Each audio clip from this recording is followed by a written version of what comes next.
Vamos começar esta reunião de 16 de novembro, que é realizada em videoconferência, por questões sanitárias. Nós estamos em pleno estado de emergência, como sabem, e, portanto, vamos retomar aqui o modelo das reuniões, enfim, não presenciais.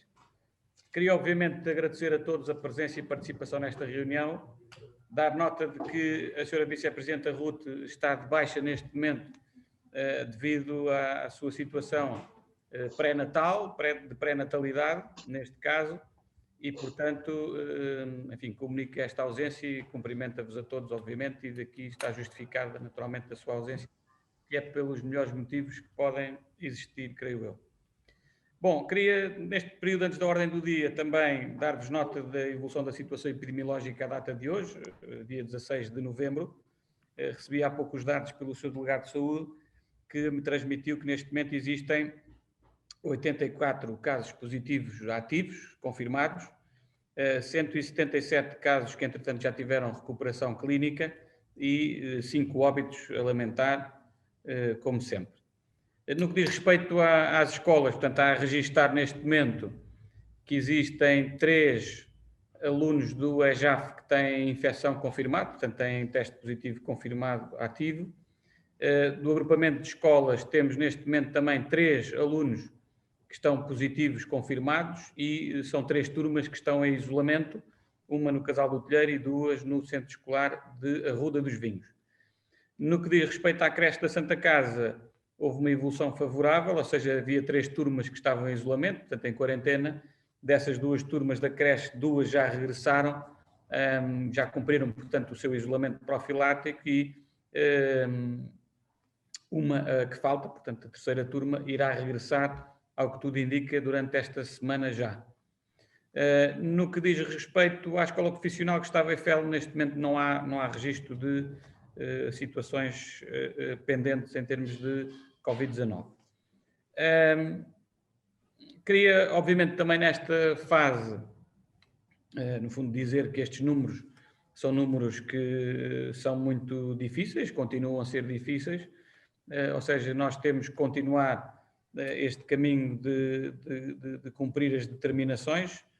Tivemos o primeiro fim de semana onde houve restrições mais severas para o nosso concelho e para os outros 100 e muitos concelhos que agora já aumentaram para 191, que eram 121 na primeira fase, agora já estamos nos 191 concelhos e cerca de 8 milhões de habitantes portugueses com esta situação do agravamento da situação do estado de emergência e, no fundo, com esta descrição enquanto municípios com elevado risco de transmissão pelo novo coronavírus e, portanto, passámos o primeiro fim de semana com esta circunstância e, portanto, ainda é cedo também para nós podermos aferir se as medidas estão a ter impacto ou não. Os números no nosso concelho ainda não são demonstrativos de alguma eficácia, digamos assim, dessas medidas mais restritivas das liberdades de circulação, sobretudo.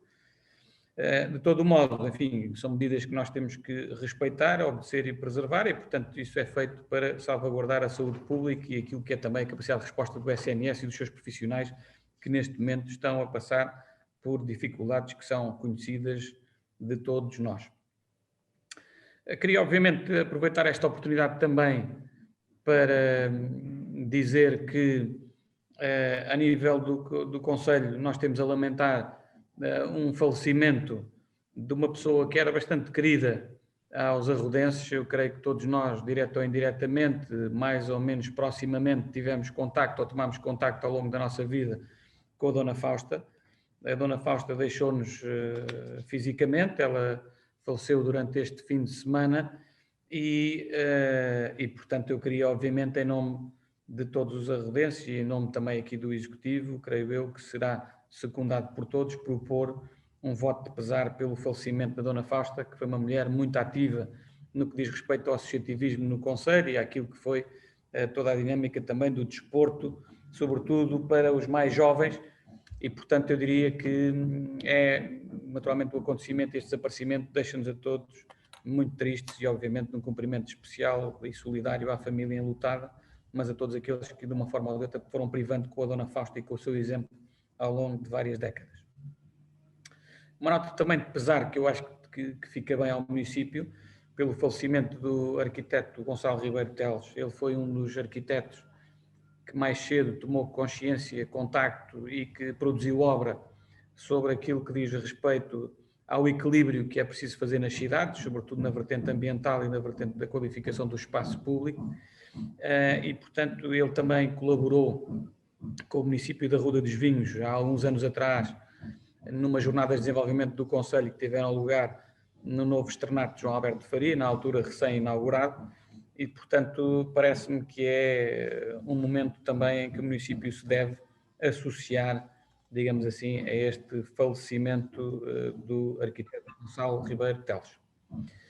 Depois, dar nota também que nós temos previsto a realização de uma reunião extraordinária da Câmara Municipal na próxima sexta-feira, dia 20. Eu tive a ocasião ontem de enviar para os colegas, todos os vereadores aqui presentes, no fundo, os números do orçamento, a proposta quer da SGOP, quer o resumo dos grandes números do orçamento municipal da nossa proposta para 2021. Para além desta temática do orçamento, gostaria de abordar nessa reunião extraordinária também a questão do pacote fiscal, a proposta do pacote fiscal para 2021, assim como a questão que nós temos com o mapa do pessoal e aquilo que é preciso deliberar nessa matéria, a questão da delegação de competências nas juntas de freguesia para o ano 2021, e já tivemos reuniões com todas elas também nessa matéria. E por último, mas não menos importante, também estamos a trabalhar neste momento com a Aresp e com o nosso setor da restauração para tentar perceber se temos condições, e temos essa vontade, e se temos condições efetivamente para na próxima sexta-feira, nessa reunião extraordinária, poder apresentar uma proposta à reunião de Câmara de um pacote de medidas também para ajudar este setor que está, sobretudo com esta questão do estado de emergência, a ter algumas dificuldades, sobretudo ao fim de semana, onde elas são mais sentidas. Nós já tínhamos, no fundo, deliberado em abril a isenção das taxas de publicidade e também da ocupação da via pública para a utilização de esplanadas até ao final deste ano, até 31 de dezembro. Na minha opinião, acho que devemos deliberar estender esse período para o próximo ano e, simultaneamente, tentar criar, aqui não vamos ser inovadores, já há municípios que estão a desenvolver essa resposta a nível, por exemplo, o caso de Matosinhos, onde já falámos também, inclusivamente, com o Executivo, que está neste momento a desenvolver um programa de apoio aos restaurantes, neste caso, para entregas ao domicílio das suas encomendas. E, portanto, é esse apoio que o município de Matosinhos está a fazer e que nós vamos tentar também ver se há condições no nosso concelho, e estamos a fazer esse trabalho de, neste momento, análise com o setor da restauração, se há interesse, vontade em participar nesse programa para podermos apresentar algo semelhante, e o nosso objetivo era que fosse a partir do último fim de semana de novembro e durante o mês de dezembro apresentado essa resposta aos nossos municípios, neste caso aos proprietários de estabelecimentos de restauração no nosso concelho e para deslocações dentro do nosso concelho. É algo que estamos a trabalhar também à semelhança do que está a fazer Matosinhos com os taxistas, é uma proposta que queremos apresentar, mas naturalmente conto, se não for antes da reunião ordinária seguinte, que será no final do mês, pelo menos que fosse já no dia 20, estamos a trabalhar para que isso aconteça, vamos ver se conseguimos apresentar, mas alguma coisa teremos que fazer, porque o setor da restauração é um setor muito importante no nosso concelho e neste momento, por força das questões relacionadas com o estado de emergência, está a ser muito abalado com este novo retraimento da atividade económica e, portanto, é isso que nos tem mobilizado e vamos procurar dar uma resposta muito efetiva, eficaz e concreta para este setor que está a passar neste momento por algumas dificuldades reconhecidamente. Do modo geral, neste período antes da ordem de trabalhos era isto que tinha para partilhar com os colegas e agora, naturalmente, permaneço ao dispor para alguma questão que entendam por conveniente. Está bem? Muito obrigado. Fazendo jus àquilo que tenho feito sempre, que é massacrar os meus colegas com mais um bocadinho com algumas perguntas. Quero, antes de mais, cumprimentar o Sr. Presidente e, na pessoa do Sr. Presidente, os demais. Também já tive a oportunidade de cumprimentar virtualmente.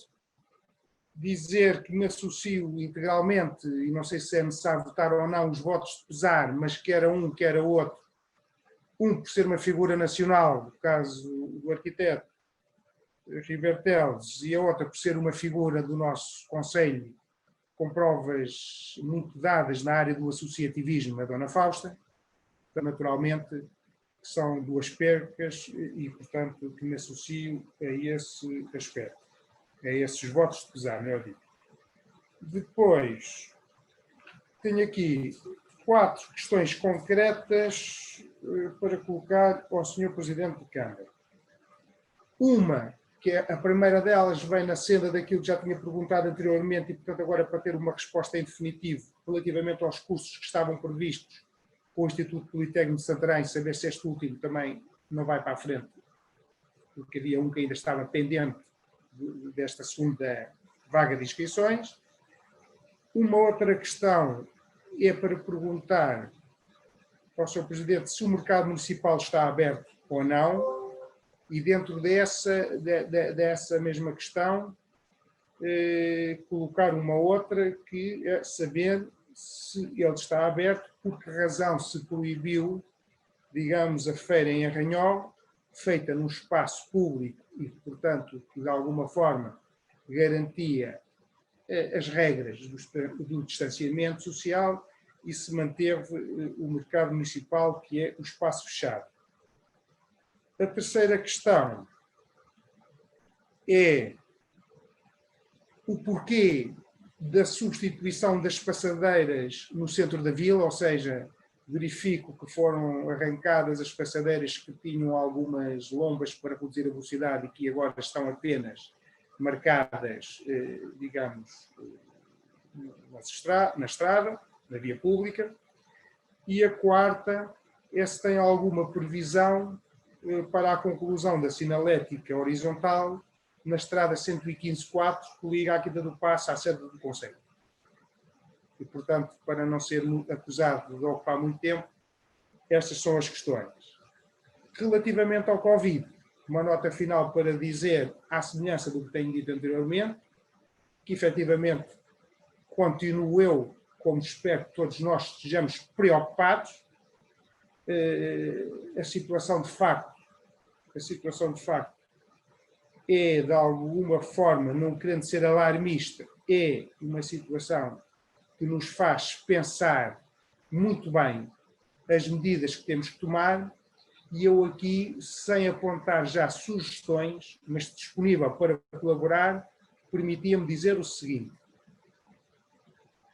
se a nível nacional podemos dizer que algumas medidas podem ter sido tardias ou até ineficazes, eu acho que aquilo que nos importa a nós, enquanto autarcas, é discutir as medidas a nível conselho. E, naturalmente, que o nosso concelho não tem os mesmos problemas que têm outros concelhos do norte do país. Não obstante estarmos incluídos naqueles de risco mais agravado, por assim dizer, são problemas ainda assim diferentes.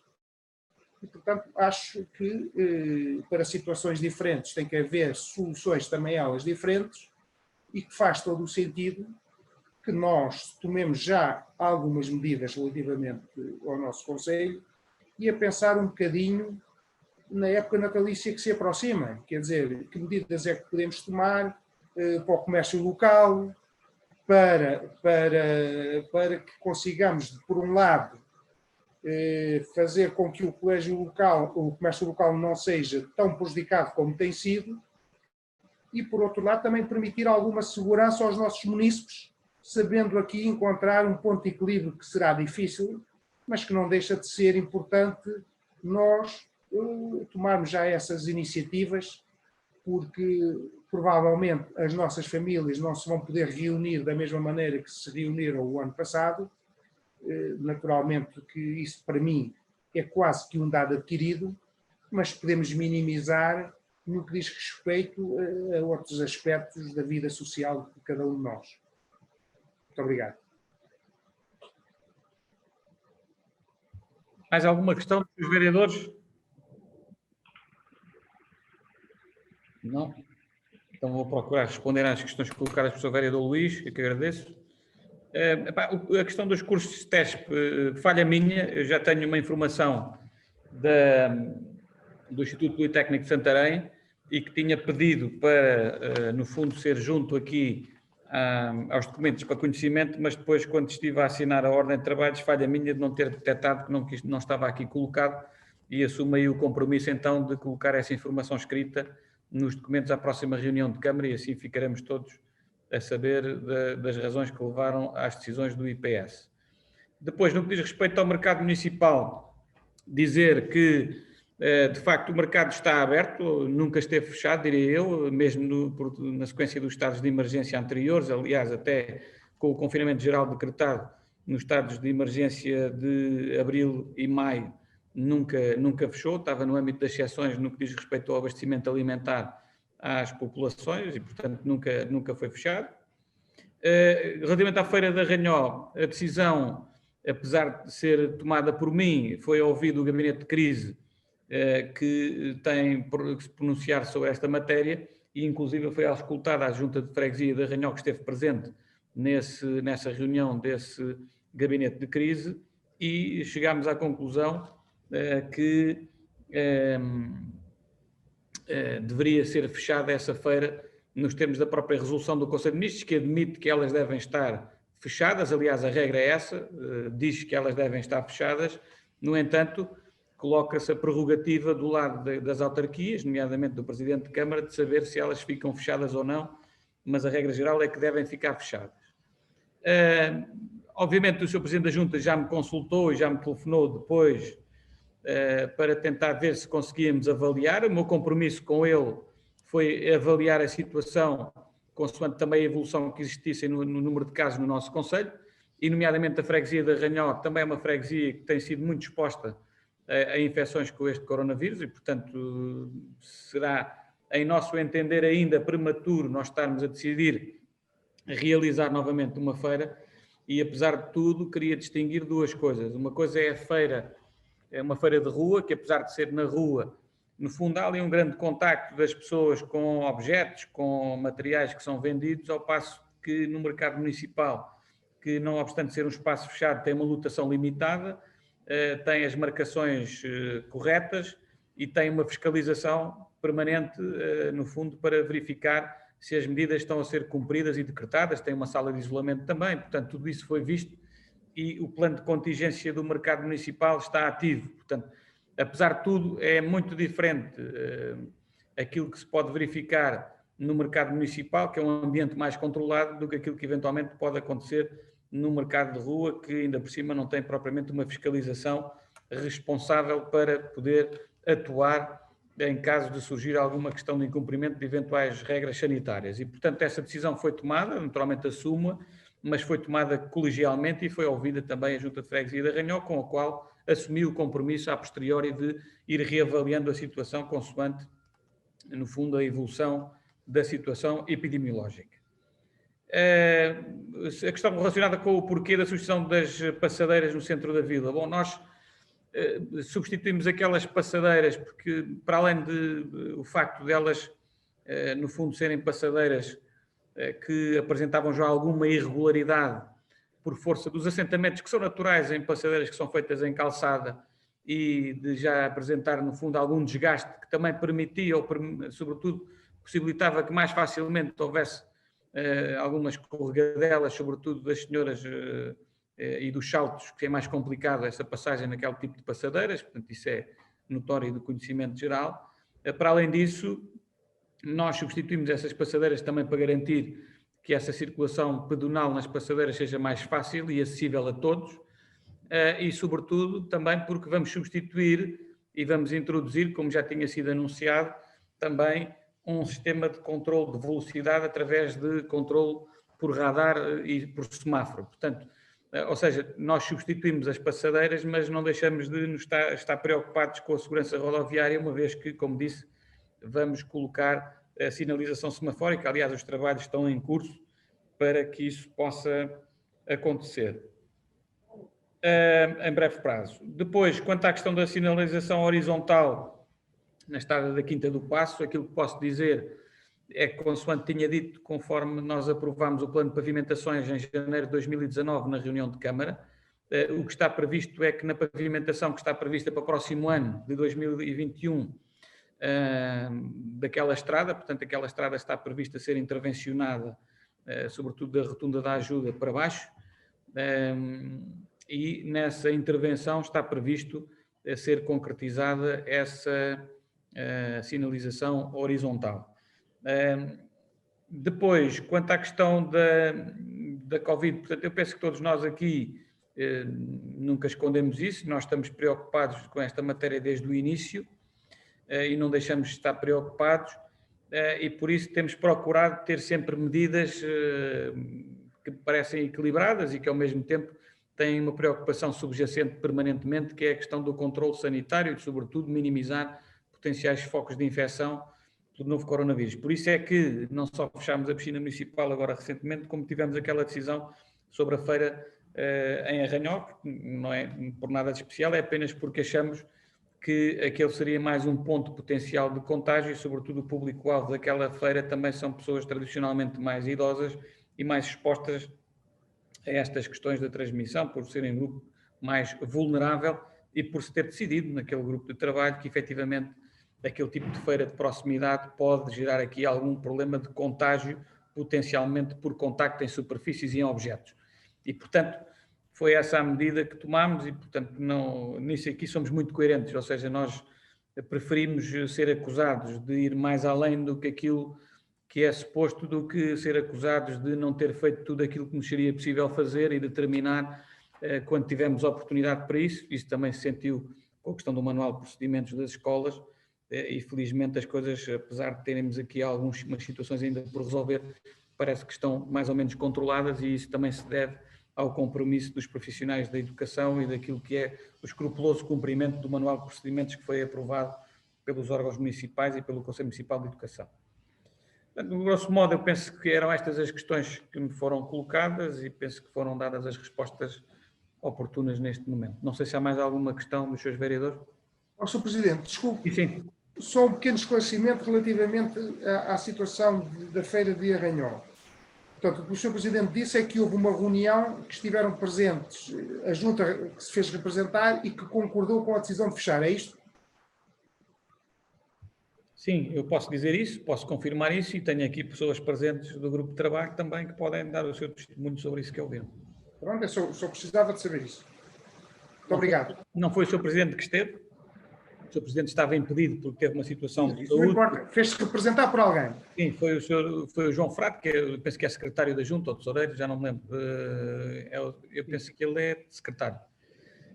Ele esteve presente e concordou. Depois já disse aqui também aos seus vereadores, o Sr. Presidente da Junta ligou-me uns dias mais tarde a dizer, mas se calhar era melhor nós voltarmos a ponderar. Eu disse ao Nuno, já está tudo na rua, já divulguei, o representante da Junta teve esta postura na reunião, nós admitimos isso. Agora, neste momento, se calhar é melhor nós equacionarmos se vale a pena, em função da evolução epidemiológica, reverter a decisão ou não. Quem me dera, se isto voltar a ter números mais baixos, sou o primeiro a dizer que vamos voltar, no fundo, atrás com algumas medidas mais gravosas e esta é uma delas.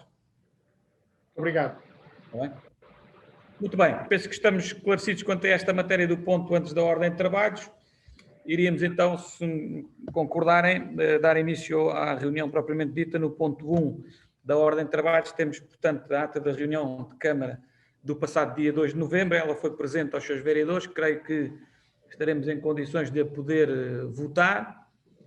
Os seus vereadores que votam contra, quem se abstém, portanto, é aprovado por unanimidade esta ata da reunião de 2 de novembro de 2020.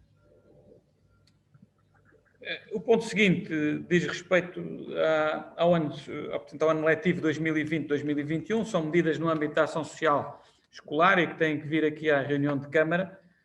Enfim, não vou naturalmente estar aqui a identificar os beneficiários com estes apoios por razões também de proteção de dados, mas naturalmente a informação foi disponibilizada e que está aí bem instruído o processo para deliberação e, portanto, estamos em condições de eventualmente poder fazê-lo.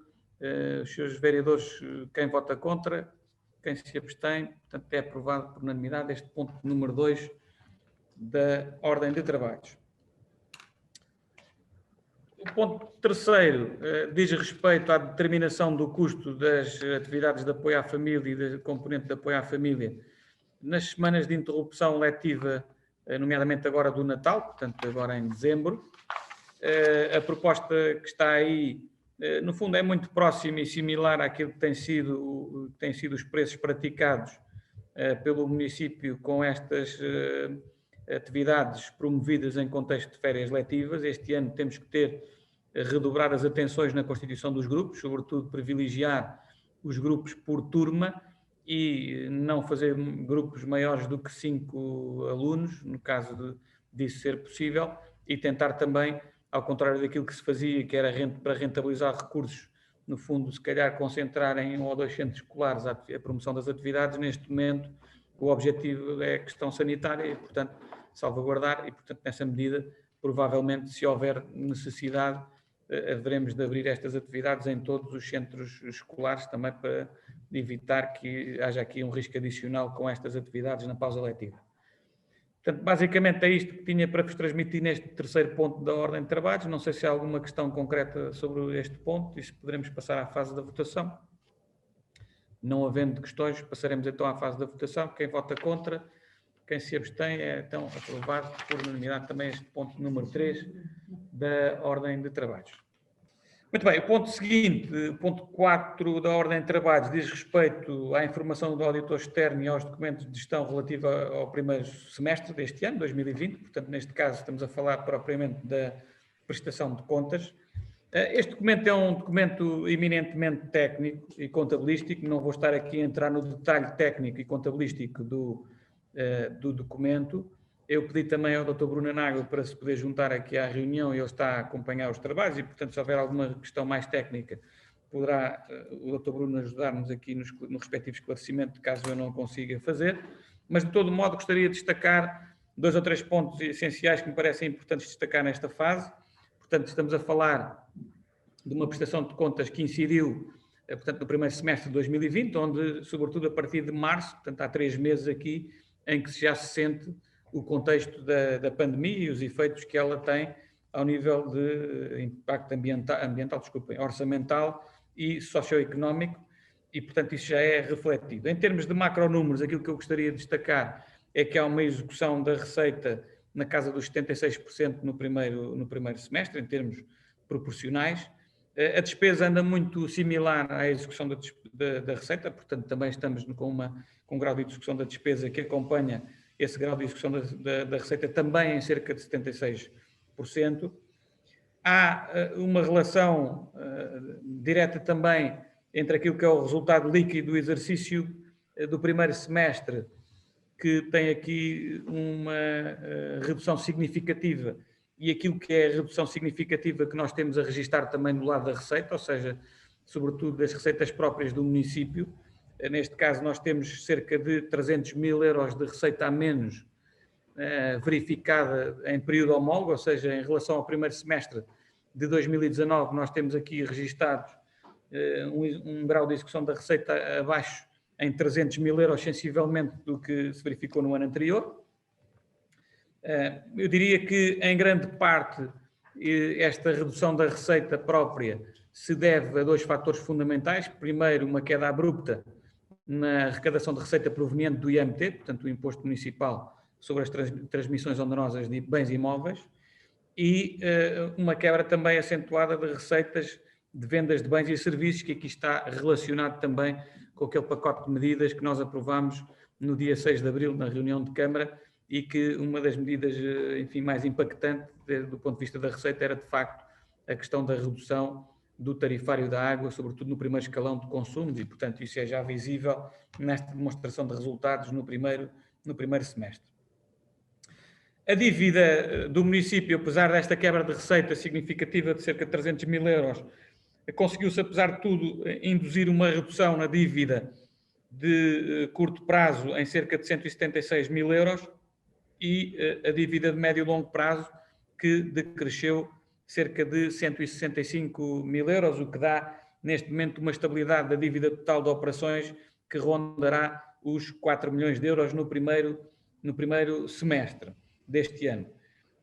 Enfim, há aqui a assinalar também que a adaptação para um novo sistema de normalização contabilística, portanto, as regras que vigoravam eram as do POCAL, e este ano, pela primeira vez, nós estamos a introduzir, aliás, como toda a administração pública do Estado português, o sistema de normalização contabilística, o SNC-AP, e por causa da questão da inventariação do património, que é feita agora em termos diferentes do que existia no POCAL, isso também tem um impacto naquilo que é a demonstração dos resultados e naquilo que é o apuramento do resultado líquido do exercício, que, como disse, é condicionado não só por esta questão contabilística, propriamente dito do SNC, mas também a quebra de receitas de cerca de 300 mil euros que acabei por referir na introdução deste ponto. Em termos gerais, estes são os pontos que eu gostaria de destacar na apresentação deste ponto da prestação de contas relativa ao primeiro semestre deste ano 2020, mas naturalmente, como disse, estarei ao vosso dispor para alguma questão que entendam por conveniente colocar e que o Bruno também poderá, se for caso disso, dar aqui um contributo e um apoio no respectivo esclarecimento. Muito obrigado. Sr. Presidente. Sim, sim. Eu só quero colocar aqui uma ou duas questões, que são as seguintes.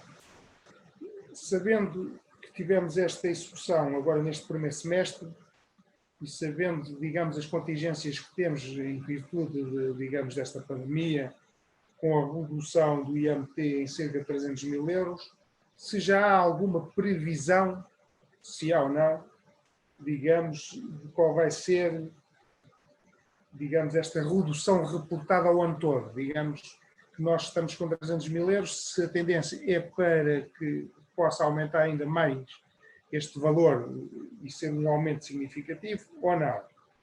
E depois a outra questão tem a ver com a dívida. O Sr. Presidente diz que quer a de curto prazo, quer a de médio prazo, houve redução, certo? Os valores são mais ou menos idênticos em termos de redução.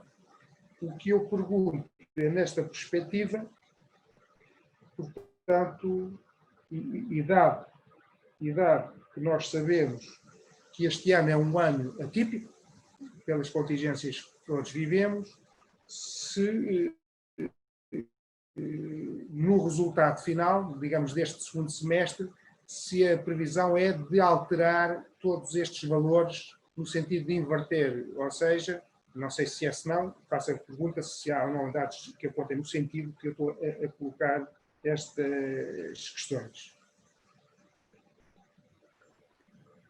Terminou, Sr. Vereador? Sim. Okay. Bom, aquilo que eu posso nesta fase, ou estou em condições de poder transmitir nesta fase, é que eu diria que a tendência que se verificou no primeiro semestre, à partida, como diriam os juristas, mutatis mutandis, irá verificar-se no segundo semestre, ou seja, parece-me que vai haver, enfim, em nível de quebra de receitas, uma quebra de receitas muito semelhante no segundo semestre e, portanto, estaremos a falar de um acumulado de cerca de 600 mil euros no ano, em princípio, embora aquilo que eu posso testemunhar também é que o IMT no último mês teve um comportamento relativamente melhor, ou seja, tivemos uma cobrança de cerca de 70 mil euros de IMT no último mês e eu diria que se esta, portanto, estou a falar de outubro, se esta tendência se mantivesse em novembro e dezembro, eu diria que se calhar o impacto não iria ser tão grande como foi no primeiro semestre, desculpe. Mas é imprevisível, ou seja, nós não temos ainda a capacidade de conseguir medir aquilo que será essa tendência. Aquilo que vou verificando no IMT é que, apesar de tudo, nas obras particulares, nós temos sentido, e no urbanismo, nós temos sentido um volume de trabalho muito constante e regular, ou seja, nós estamos com um nível de pedidos de requerimentos muito significativo. É óbvio que a maioria dos casos não são projetos novos, são coisas antigas que as pessoas querem regularizar. Há muitos pedidos de certidão de construção anterior a 1951 que eu presumo que sejam para regularizar situações ou para fazer transações para, no fundo, resolver partilhas e outro tipo de situações que estão pendentes.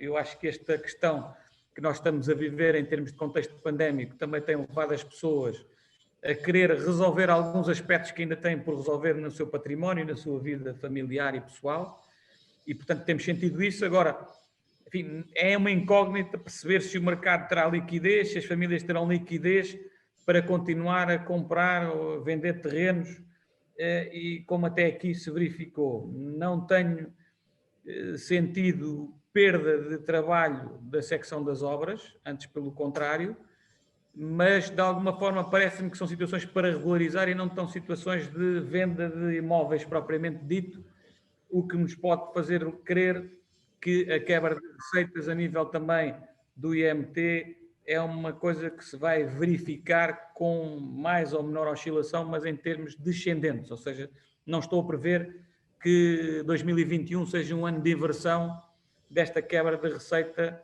do IMT, quando comparado, por exemplo, com o ano de 2019, em que nós tivemos aqui, de facto, um crescimento muito significativo na cobrança arrecadada em termos de IMT. Portanto, não consigo responder claramente qual é que será o impacto previsto no final do ano. Aquilo que me é dado a conhecer é que aquilo que está a verificar no primeiro semestre, com ligeiras oscilações, poderá muito provavelmente verificar-se no segundo semestre, o que significaria que podemos estar a falar de um cenário no final do ano, a 31 de dezembro, de perda potencial da receita própria de cerca de €500 mil, um bocadinho mais do que €500 mil, na casa dos 600 mil. E se for só por aí, já não estará muito mal, portanto, oxalá que assim se mantenha, não sendo pior, antes assim, como se costuma dizer. Portanto, é o que consigo dizer à data de hoje, não consigo, infelizmente, ser mais concreto do que isto. E quanto às receitas,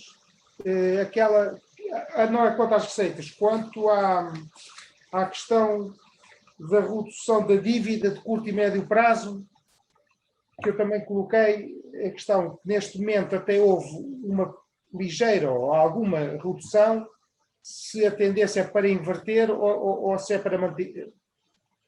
Aí o último trimestre é muito decisivo sobre essa matéria, ou seja, vai depender um bocadinho do comportamento também das receitas, ou seja, se nós conseguirmos ter um nível de receita suficiente, nós conseguimos reduzir mais a dívida. Se não conseguirmos ter um nível de receita que nos permita reduzir a dívida, vamos ter que a gerir com maior no fundo, parcimónia.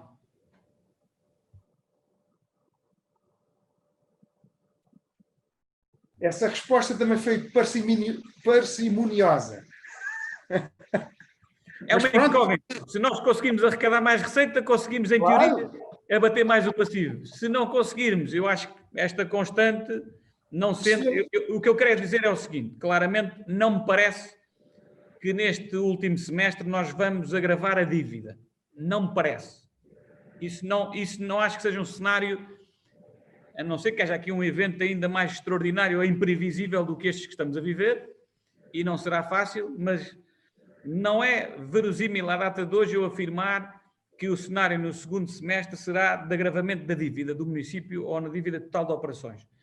Pode haver um cenário que é não conseguirmos acompanhar o ritmo de redução da dívida que o primeiro semestre teve.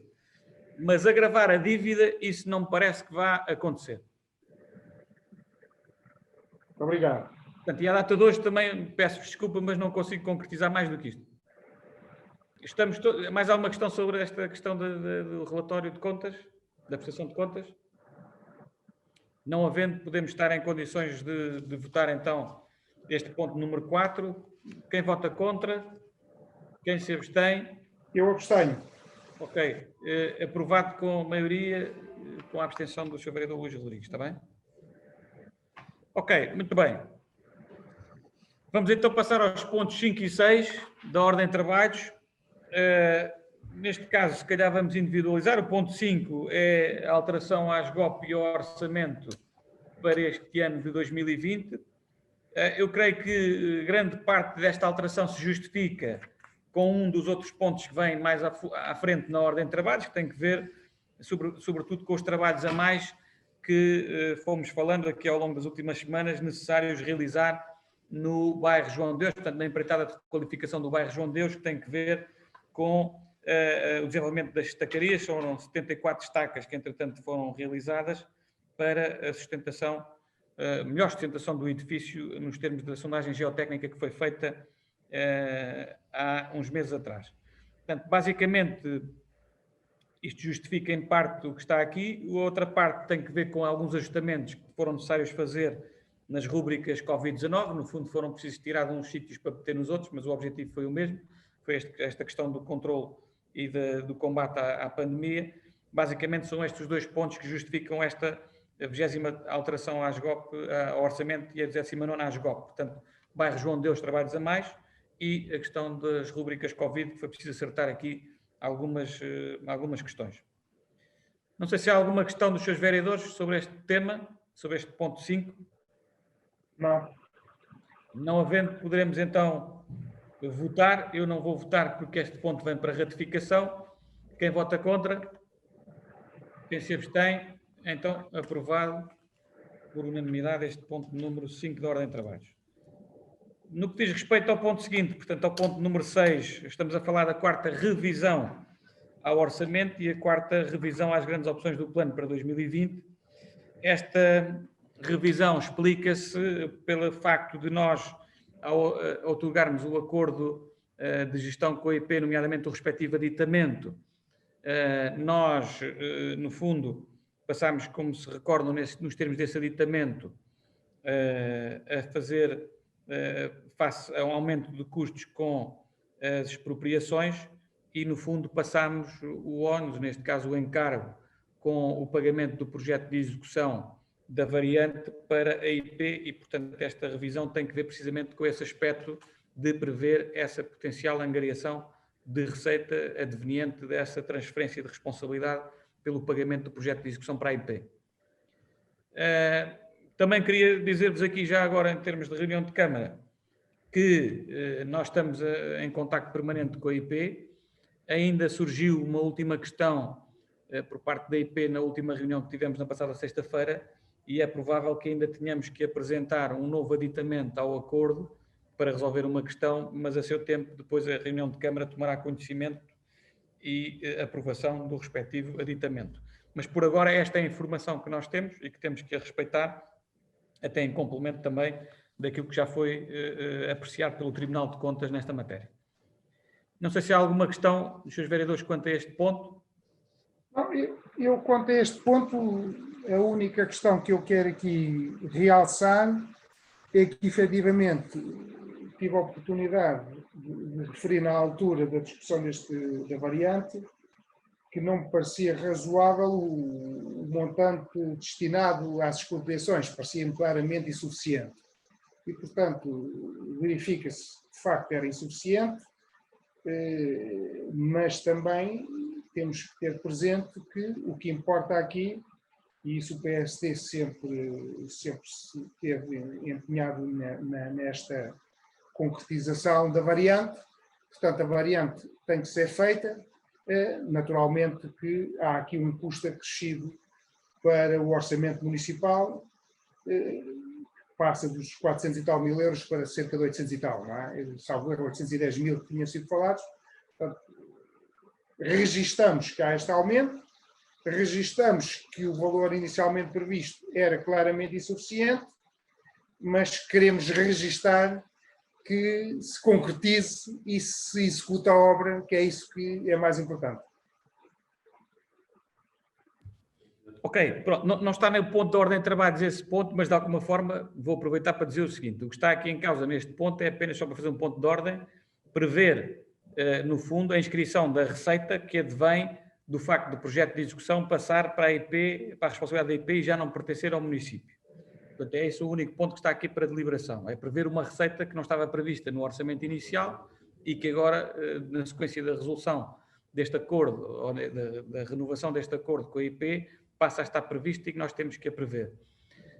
Relativamente à intervenção do Sr. vereador Luís Rodrigues, deixe-me só, já agora, eu vou... Mas a contrapartida dessa receita, desculpe só isto, é o aumento da despesa dos 400 para os 800. Mas eu sobre isso queria dizer o seguinte, que já tinha tido a oportunidade de falar sobre essa matéria na reunião de Câmara, mas já agora uma vez que essa dúvida persiste, vou aproveitar para novamente responder a essa matéria, que é o seguinte. Nunca se disse em lado nenhum no acordo inicial que as expropriações iam ser só 400 mil euros ou o que seja. Ou seja, até porque o relatório da perita faz parte dos documentos e pelo somatório do relatório da perita se verificará que as expropriações foram sempre balizadas por ela em cerca de 800 mil euros. O que é que aconteceu da primeira versão do acordo para a segunda versão do acordo? Na primeira versão do acordo, o município que se comprometeu foi comparticipar com 400 mil euros para a construção e para o avanço deste projeto, que, enfim, todos nós percebemos que é um projeto absolutamente estruturante e estrutural para o desenvolvimento do nosso concelho. E, portanto, o que é que nós tínhamos previsto? 400 mil euros que serviam para 2 itens. Primeiro, para financiar ou cofinanciar o custo com as expropriações e o custo com o projeto. Ou ao contrário até, o custo com o projeto, numa primeira análise, ou seja, o município comprometeu-se em pagar o projeto de execução e do valor que sobrasse depois de pagar o projeto de execução, ele seria alocado para cofinanciar o pagamento das expropriações. Ora, o que é que aconteceu? Na segunda negociação e na segunda versão do acordo, o que acontece é que, como o custo foi muito superior em relação àquilo que estava inicialmente previsto, pelas razões que nós aduzimos na altura, tem que ver com a questão das terraplanagens, tem que ver com questões também relacionadas com o próprio ajustamento que foi preciso fazer em função do ensaio geotécnico, que demorou mais tempo e que eu recordo que já só foi feito em março, abril deste ano, e, portanto, o custo com o aumento da obra de arte, sobretudo junto ao atravessamento da linha d'água, o que acontece é que a IP nos disse, isto vai ter um esforço adicional muito grande para o investimento e para o orçamento da IP, o que é que o município pode fazer para nós equilibrarmos aqui os pratos da balança? E nós o que dissemos foi, então, nesse caso, o município assume integralmente os custos com as expropriações e a IP assumirá, ao contrário do que inicialmente tinha sido previsto, o custo com o projeto de execução, é isso que estamos aqui a deliberar hoje, e o aumento do custo de 3 para 5 milhões e tal que estavam previstos para a obra. E, portanto, houve aqui, se quiserem, uma repartição de custos que, no fundo, foi sempre proporcional. O que aumentou aqui foi o valor da obra. E as partes acompanharam a idêntica proporção da taxa de esforço, esse aumento do valor da obra. Portanto, eu penso que isso foi justo reconhecer e, portanto, nesta medida, penso que vou arriscar-me a dizer aquilo que já disse numa Assembleia Municipal, que é, penso que nunca estivemos tão próximos, como estamos à data de hoje, de concretizar este importante investimento para o nosso concelho e penso que estamos todos unidos nesse grande objetivo e que eu, mais uma vez, reconheço e agradeço o apoio manifestado hoje na reunião de Câmara pelo Sr. Vereador Luís Rodrigues quanto ao avanço desta obra importantíssima. Muito bem. Penso que estamos esclarecidos quanto ao que está aqui em aprovação no ponto 6 da ordem de trabalhos. Se não houver mais nenhuma questão, vou colocar então este ponto à votação. Quem vota contra? Quem se abstém? É aprovado por unanimidade este ponto número 6 da ordem de trabalhos. O ponto número 7 da ordem de trabalhos diz respeito à contratação do empréstimo de longo prazo para financiamento do projeto de requalificação do bairro João de Deus. Isto tem que ver com o processo de vista do Tribunal de Contas. Neste momento o Tribunal de Contas enviou uma sugestão, neste caso de correção, que decorre também da lei, e por acaso é uma alteração que nós temos nestes contratos de financiamento, que tem que ver com o seguinte: nós até aqui o que fazíamos era sempre a amortização do capital do empréstimo após a utilização do mesmo, após decorridos 24 meses, sensivelmente. E o que o Tribunal de Contas vem dizer nesta data, por força de uma alteração legislativa que entretanto ocorreu, é que a amortização do capital do empréstimo tem que se verificar após 18 meses, creio eu, dentro dos 24 meses, após os 18 meses da utilização do empréstimo. E, portanto, é isso que é preciso corrigir na minuta do contrato que está aqui, que já tinha sido aprovada, em função daquilo que foi o parecer e a decisão do Tribunal de Contas que nos foi notificada a semana passada, creio eu. Não sei se há alguma questão sobre esta matéria. Não havendo, podemos então avançar com a votação. Quem vota contra? Quem se abstém? É aprovado então por unanimidade este ponto número 7 da ordem de trabalhos. O ponto seguinte tem que ver com uma proposta para, no fundo, aceitar uma doação de uma empresa local que é a Receitas da Avó, que tem que ver também com esta questão do combate à pandemia de Covid-19. Obrigado, Bruno. E, portanto, no fundo, são 1.000 euros que são dados ao abrigo do Estatuto dos Benefícios Fiscais. Não sei se há alguma questão sobre esta matéria. Não havendo, podemos passar à votação. Quem vota contra, quem se abstém, é aprovado por unanimidade este ponto número 8, desculpem, da ordem de trabalho. Sim, eu podia, se calhar, com a permissão dos seus vereadores, fazer uma apresentação muito sumária dos pontos 9 e 10 da ordem de trabalhos. Eles versam substancialmente sobre as mesmas matérias. No caso, estamos a falar das aceitações ou não de competências advenientes do processo de descentralização de competências do Estado Central para as autarquias locais. Nós reunimos o grupo de trabalho que faz o acompanhamento a estas matérias e que foi criado por deliberação da Assembleia Municipal, depois de proposta da Câmara Municipal, naturalmente, e por unanimidade dos presentes foi, no fundo, emitido parecer favorável à nossa proposta de não aceitação das competências, quer no domínio da ação social, portanto, o ponto número 9, quer no domínio da saúde, que é o ponto número 10.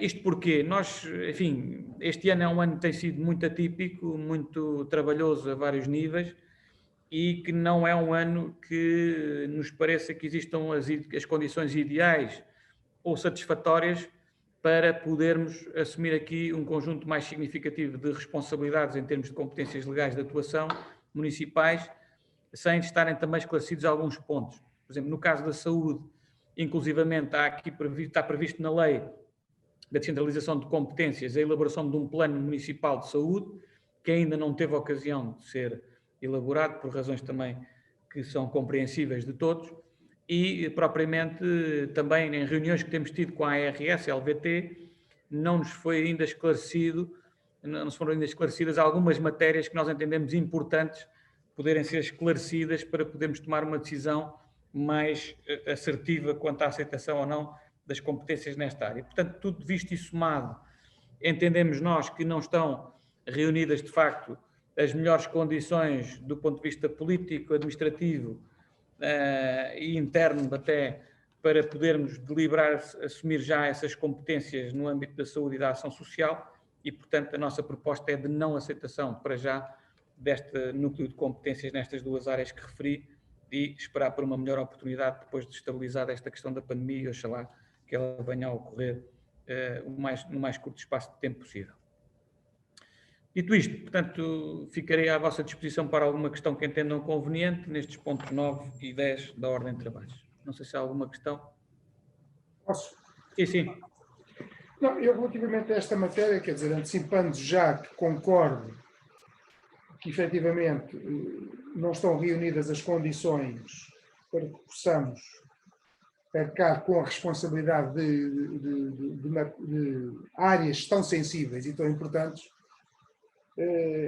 mas tenho aqui algumas dúvidas e também aproveito para as colocar agora, que é o seguinte: por exemplo, no que diz respeito à área da saúde, nós, municípios, se e quando se verificar esta transferência de competências, ficamos com a gestão do centro de saúde, ou, por exemplo, é apenas o pessoal administrativo, por assim dizer, ou os assistentes, e não nem médicos, nem enfermeiros. Eu acho que isso era uma questão importante para depois nós podermos até formular melhor a nossa opinião sobre estas matérias.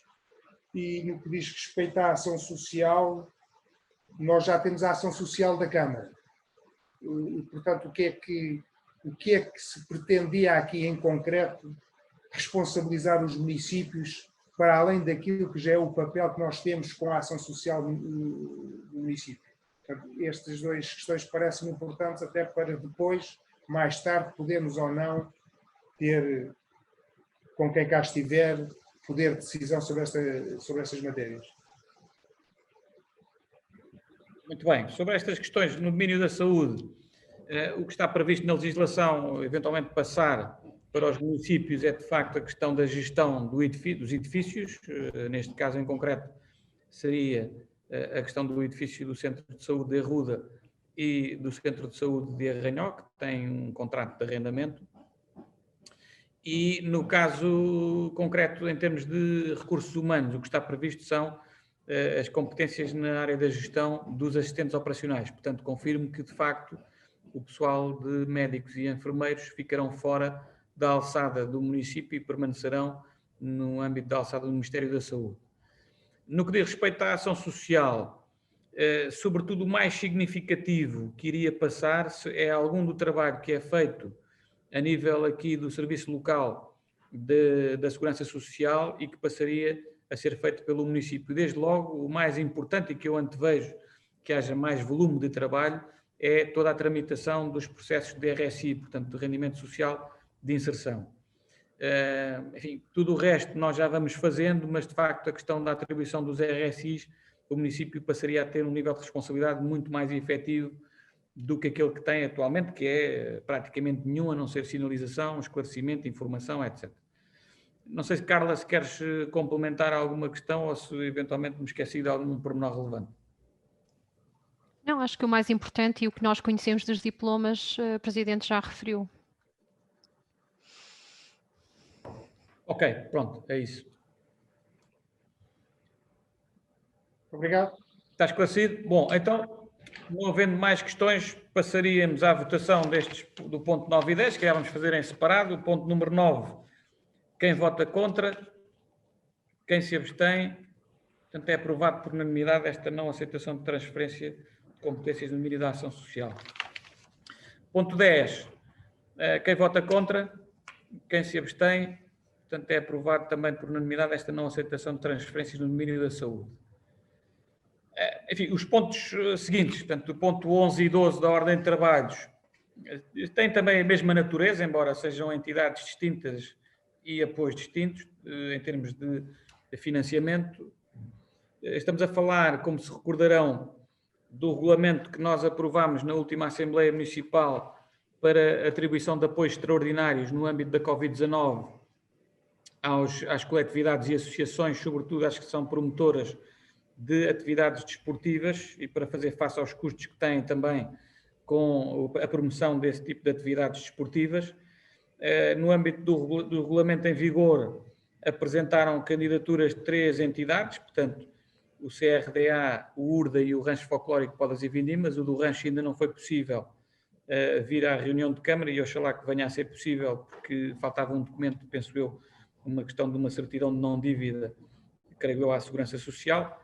Mas estas duas já reúnem condições de poder ser deliberadas nos termos da informação técnica que acompanha também estas propostas, e o que se propõe é a fixação então de um apoio extraordinário para esta questão da Covid, sobretudo para fazer face a estes custos com as inscrições dos atletas e tudo isso, de 10.000 euros ao CRDA e de 6.000 euros à União Recreativa e Desportivo de Arranhão. Portanto, o ponto 11 e o ponto 12.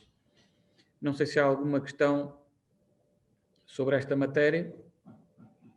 Sr. Presidente, posso? Sim, sim. Muito rapidamente, naturalmente que sou a favor destes apoios, mas eu, por acaso, vou ser politicamente incorreto, mais uma vez, mas também já é habitual em mim. Gosto de pensar pela minha cabeça. Isso é o vereador que está a dizer, ninguém disse isso. Sim, mas estou eu a dizer, eu assumo aquilo que digo. É no caso das inscrições das atividades federadas. Vamos ver. E porquê é que eu digo isto? Isso aqui é até com conhecimento de causa, não é? Porque tenho os miúdos que praticam, mas a pergunta que se coloca tem que ser prévia.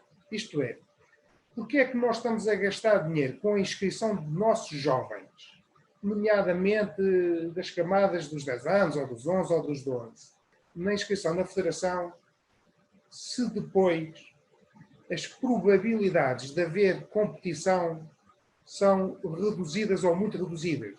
É evidente que nós somos todos a favor. Eu estou a falar aqui, até esqueçamos que sou vereador, mas no papel de pai que tem miúdos a praticar o desporto. É evidente que sou 100% a favor, porque com ter miúdos em casa tanto tempo é impossível quase. É preciso um estratagema quase que mirabolante.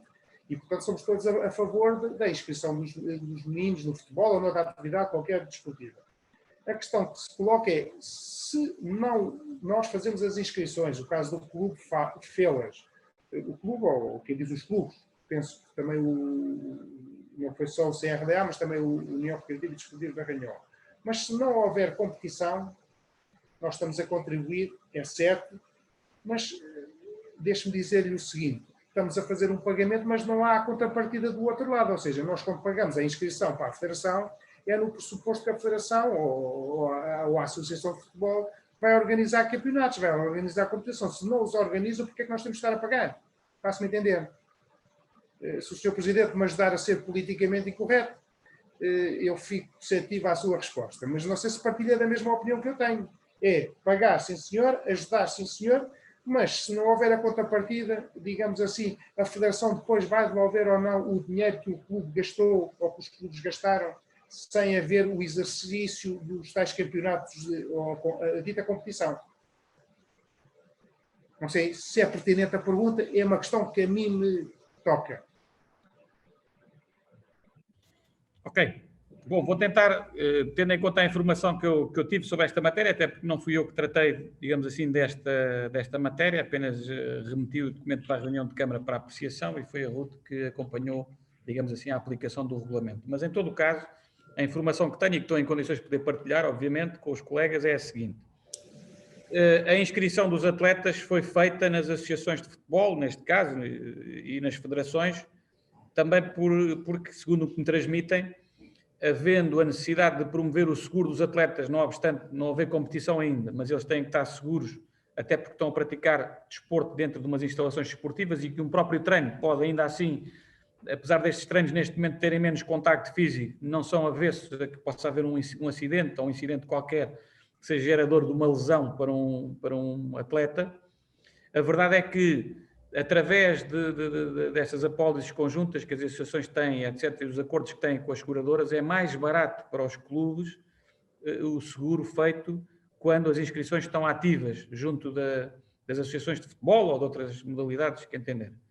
E, portanto, nessa medida, a inscrição está feita. Eu não tenho, de facto, não estou em condições de poder dizer se efetivamente vai haver competição ou não, em termos propriamente ditos, de jogos disputados entre clubes, mas aquilo que verifico é que, enfim, os escalões estão a ter os seus treinos, os custos dos clubes continuam a verificar-se e, portanto, quer com equipamentos, quer com aquilo que diz respeito aos vencimentos com os treinadores e com toda a dinâmica que é preciso ser feita.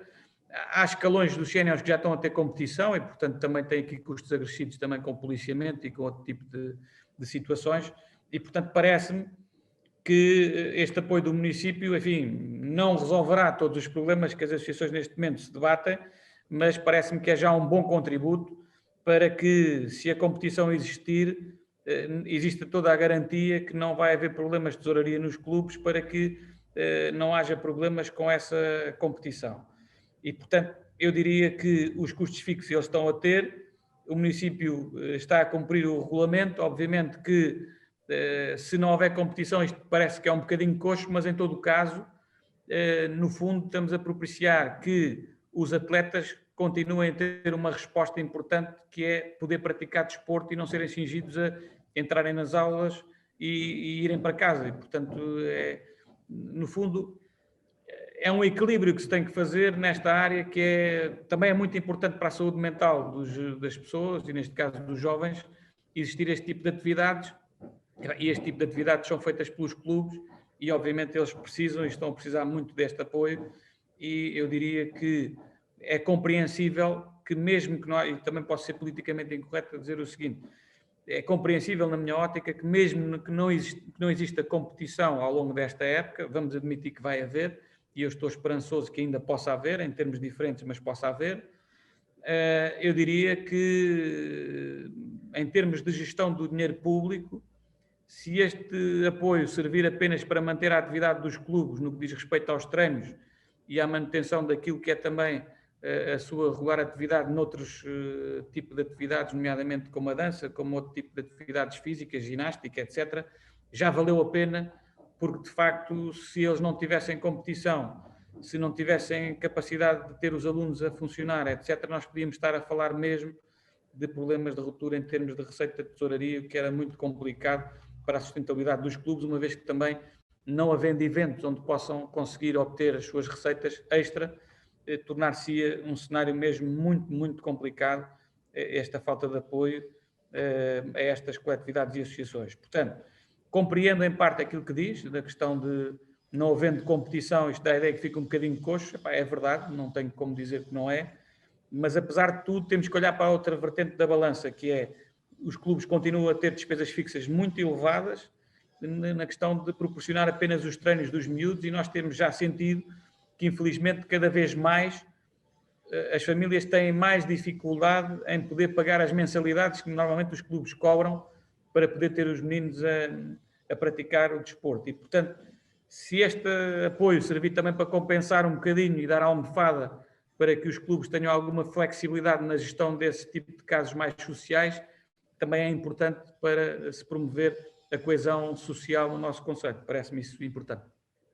Sr. Presidente, permita-me, eu concordo, vamos ver, não sei se fui claro, se calhar na questão como a coloquei. Eu concordo que o apoio deve ser feito. Não é isso que está em causa. Agora, eu não tenho os dados e portanto, não tenho esses números que me permitam dizer o seguinte: o apoio aos clubes é fundamental. Não está em causa isso, até porque nós queremos manter as atividades desportivas.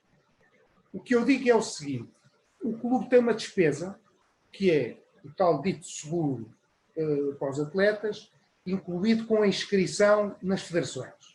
Isso é uma despesa e que nós estamos, digamos, nós, município, estamos a tentar minimizar estes custos, até porque não há outras receitas. Até aqui tudo bem.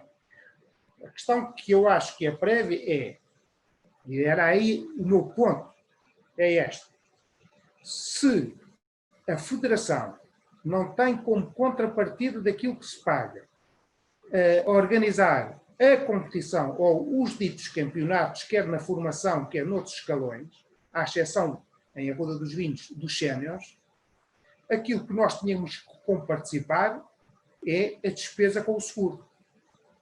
Porque, naturalmente, que o clube, sendo responsável, e o município também o é, não vai permitir que andem atletas, 100, 200 ou 300 atletas, e corram o risco de uma queda ou qualquer infortúnio, e que depois não há seguro para isso. O que eu não sei, e daí eu ter feito a questão do politicamente incorreto, é, ponto 1, se nós pagássemos ou ajudássemos a pagar as despesas com os seguros, não é? Se, ainda que sendo um seguro coletivo fora da inscrição na federação, era ou não menos oneroso do que a soma das duas parcelas do seguro, sendo mais baixo, mas mais a parcela da inscrição para a federação. Porquê é que eu digo isto? Porque se a federação não organizar os campeonatos, não é? Portanto, nós estamos a pagar, nós clube, CRDA, o RDA, à federação, algo que ela não... é uma prestação que não tem contrapartida, porque ela não organizou, independentemente daquilo que o município faz relativamente aos clubes. Até aí, 100% de acordo. Agora, podíamos, era de alguma forma, essa ajuda podia ser até mais, ficar mais no próprio clube do que sair, porque se ela sai, em parte, para pagar seguros e a inscrição, pelo menos não saía à parte das inscrições. Faço-me entender? E nessa perspectiva, é que eu digo, se os clubes podem ter ou não, já sei que isso não é papel do município, mas pronto, e não coloquei ainda essa questão nem ao presidente de nenhum dos clubes, mas não sei se os clubes podem ou não reivindicar a devolução, ou se já fica para o ano subsequente daquela parte da inscrição que é paga, mas cujas as competições não são organizadas em virtude do momento que atravessamos da pandemia. Penso que fui claro agora. Sim, vereador, essa questão é pertinente, no entanto, eu penso que ela é prematura, nós podemos estar aqui a analisá-la, uma vez que não tenho informação sobre se efetivamente a competição avançará ou não. A informação que os clubes me transmitiram é que a informação que a Associação de Futebol de Lisboa, no caso do futebol, tem transmitido, é que poderá estar a ser trabalhado já com a DGS um cenário de as competições arrancarem em fevereiro. Eu não sei, não consigo dizer se isso será viável, se não será, vai depender também desta segunda vaga da pandemia, por quanto mais tempo é que ela se estenderá e se haverá condições dela aliviar um pouco na altura de janeiro, ou coisa que o valha, não consigo antecipar esse cenário e creio que ninguém conseguirá aqui fazê-lo, mas eu reconheço que essa questão é pertinente, ou seja, se não há uma contraprestação, então para que é que pagamos as inscrições? Pronto, isso é pertinente. Independentemente da ajuda que estamos a prestar aos nossos clubes, não é? Que isso é fundamental. Certo, portanto, o que poderá acontecer é, eventualmente, se isso acontecer, a Associação de Futebol de Lisboa o que pode fazer, tem dois caminhos, creio eu. O que está pago, não foi realizado, nós assumimos e, portanto, ficam já para as inscrições da próxima época ou qualquer coisa do estilo. Pronto, eu isso acho que ainda vai correr aqui muita tinta, como se costuma dizer, e muita água vai correr e, portanto, será prematuro nós estarmos a antecipar já um cenário que depende de uma decisão de órgãos da Associação de Futebol de Lisboa, nos quais nós não temos qualquer tipo de interferência nem capacidade de o fazer. Claro. E têm toda a autonomia para poder deliberar nessa matéria. A questão é pertinente, reconheço, e acho que deve ser apreciada com os clubes na altura própria, e se chegar a fevereiro e não houver competição, ou nenhum sinal de que a competição vai arrancar, então parece-me que podemos ter que falar sobre essa matéria, numa perspectiva de salvaguardar não só o erário público, mas também o interesse dos nossos clubes locais, que isso sim importa ressalvar. E o município tem que defender o interesse dos clubes, claro, mesmo perante essas ditas federações. Claro. Pronto, está entendido. Muito bem, penso que podemos votar então o ponto número 11, que é o apoio ao CRDA. Quem vota contra? Quem se abstém? Está aprovado por unanimidade este ponto número 11. O ponto seguinte é o ponto número 12, que é o apoio, que já foi referido neste caso, ao URDA. Quem vota contra? Quem se abstém? É aprovado também por unanimidade o ponto número 12 da ordem de trabalhos. Os pontos 13, 14 e 15, se me permitirem, também ia fazer uma apresentação conjunta. Ao fim e ao cabo, trata-se da mesma matéria de apoio no âmbito da Covid-19 para combate à pandemia, para reforço da estrutura financeira de importantes associações que estão neste momento na frente de batalha. No caso concreto, a Associação Humanitária dos Bombeiros Voluntários da Ruda dos Vinhos, o Centro Social da Freguesia de Arranhó e a Santa Casa da Misericórdia, que têm tido, obviamente, como é de imaginar, muitos custos regulares à sua atividade com investimento em equipamentos de proteção individual e toda a panóplia de materiais que são necessários para conter este coronavírus. E, portanto, nessa medida, a nossa proposta é de apoiar com mais 2.000 euros a Associação Humanitária dos Bombeiros Voluntários, com mais 500 euros o Centro Social da Freguesia de Arranhó e com mais 2.000 euros novamente a Santa Casa da Misericórdia da Ruda dos Vinhos. E, portanto, aí temos os pontos 13, 14 e 15 da ordem de trabalhos. Não sei se há alguma questão sobre esta matéria, penso que é mais do mesmo, que não suscitará grandes dúvidas. Não havendo dúvidas, iríamos colocar então o ponto 13 à votação, sendo certo que tomo nota que o Sr. Vereador Val Antunes e a Sra. Vereadora Carla não poderão participar nesta votação do ponto 13 da ordem de trabalhos e, portanto, com a não participação dos seus vereadores, nós temos quórum à mesma, 2, 4, não é? Portanto, está ok. Quem vota contra, quem se abstém, portanto, é aprovado por unanimidade dos presentes, o ponto 13 da ordem de trabalhos. O ponto 14, portanto, é o apoio financeiro ao Centro Social da Freguesia de Arranhó. Quem vota contra, quem se abstém, é aprovado por unanimidade também o ponto 14 da ordem de trabalhos. O ponto seguinte, o ponto 15 da ordem de trabalhos, apoio financeiro à Santa Casa da Misericórdia da Ruda dos Vinhos. Quem vota contra, quem se abstém, é aprovado também por unanimidade este ponto número 15 da ordem de trabalhos. Os pontos seguintes, portanto, 16, 17 e 18, dizem respeito a apoios no âmbito do Fundo de Emergência Social. Não vou, por uma razão também de proteção de dados, estar aqui a identificar as situações. Os processos estão devidamente instruídos pelos serviços competentes, reúnem condições de podermos apreciar e deliberar aqui em reunião de Câmara, e é isso que proponho que se faça. Nós amanhã vamos ter a reunião da Comissão Municipal de Proteção Civil e um dos documentos que virá a conhecimento é, no fundo, um balanço de toda esta questão dos apoios que foram concedidos e também do Fundo de Emergência Social, e por isso, depois, na altura, na próxima reunião de Câmara, estarei em condições de poder partilhar com os seus vereadores também esse documento para devida nota e atenção. Não sei se há alguma questão sobre estes pontos. Não havendo, poderemos estar em condições de votar então por partes o ponto 16. Quem vota contra? Quem se abstém? É aprovado por unanimidade o ponto 16 da Ordem de Trabalhos. O ponto 17, quem vota contra? Quem se abstém? É aprovado por unanimidade também o ponto 17 da Ordem de Trabalhos. O ponto seguinte é o ponto 18. Quem vota contra?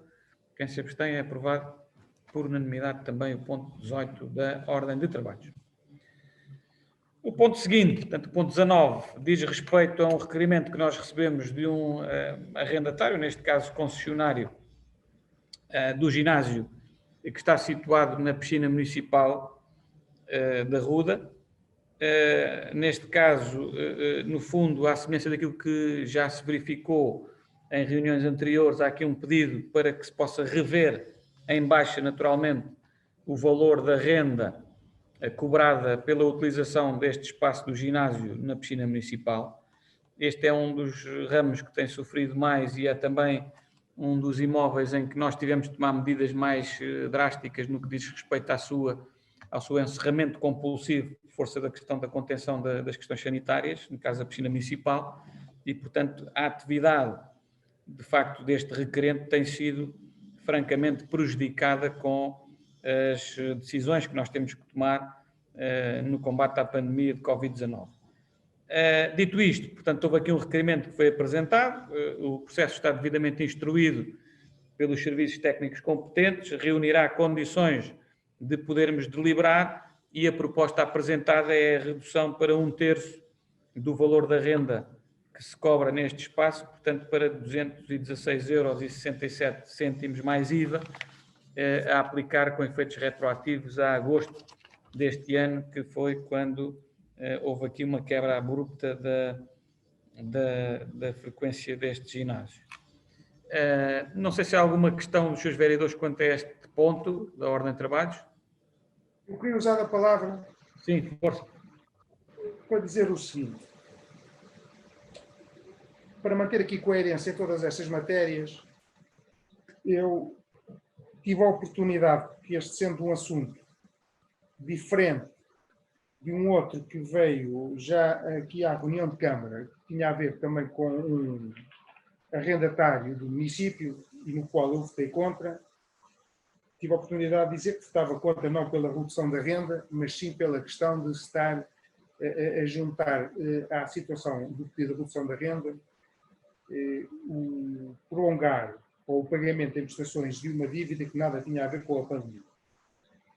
Dito isto, na altura até fui acusado pelo Sr. Presidente de que eu gostava de pôr os pés em cima e o Sr. Presidente gostava de dar a mão. Eu disse o que tinha a dizer na altura, mas hoje até estou habilitado a dizer mais alguma coisa, que é o seguinte: se eu pus o pé em cima de alguém a dizer o que disse, o nosso Primeiro-Ministro, agora relativamente às medidas que tomou para a restauração, não pôs um pé em cima. Pôs-se totalmente em cima e aos saltos.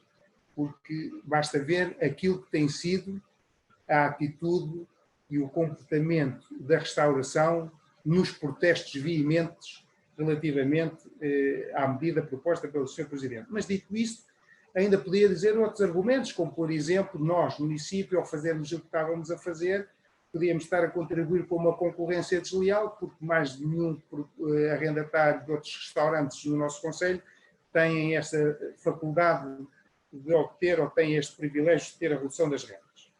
Mas, dito isto, o que é que eu quero dizer? Quero propor que a Câmara tenha aqui um critério uniforme no que diz respeito a estas medidas. E, desde que justificadas como esta, é evidente que se o arrendatário pediu a redução de 1/3 e não pediu 50%, foi ele que o fez. Mas se houver um critério uniforme em que a Câmara diz, não, a situação é grave, está justificada que a redução é superior a tanto, então nós o que temos aqui é a contemplar para situações idênticas, soluções idênticas, é então a redução da renda em 50%, quer seja para este arrendatário, seja para qualquer outro tipo de arrendatário. Ou até podia-se chegar ao limite, como outras câmaras já fizeram, de isentar do pagamento da renda. Eu não tenho nada contra medidas deste tipo que sejam, digamos, uniformes para todos os que estão nas mesmas situações. Imagino que amanhã vem outro arrendatário do município e que propõe uma redução de 2/3, eu diria ao mês, se calhar 2/3 é muito, tem que ser só 50%, conforme o critério que a Câmara venha a adotar.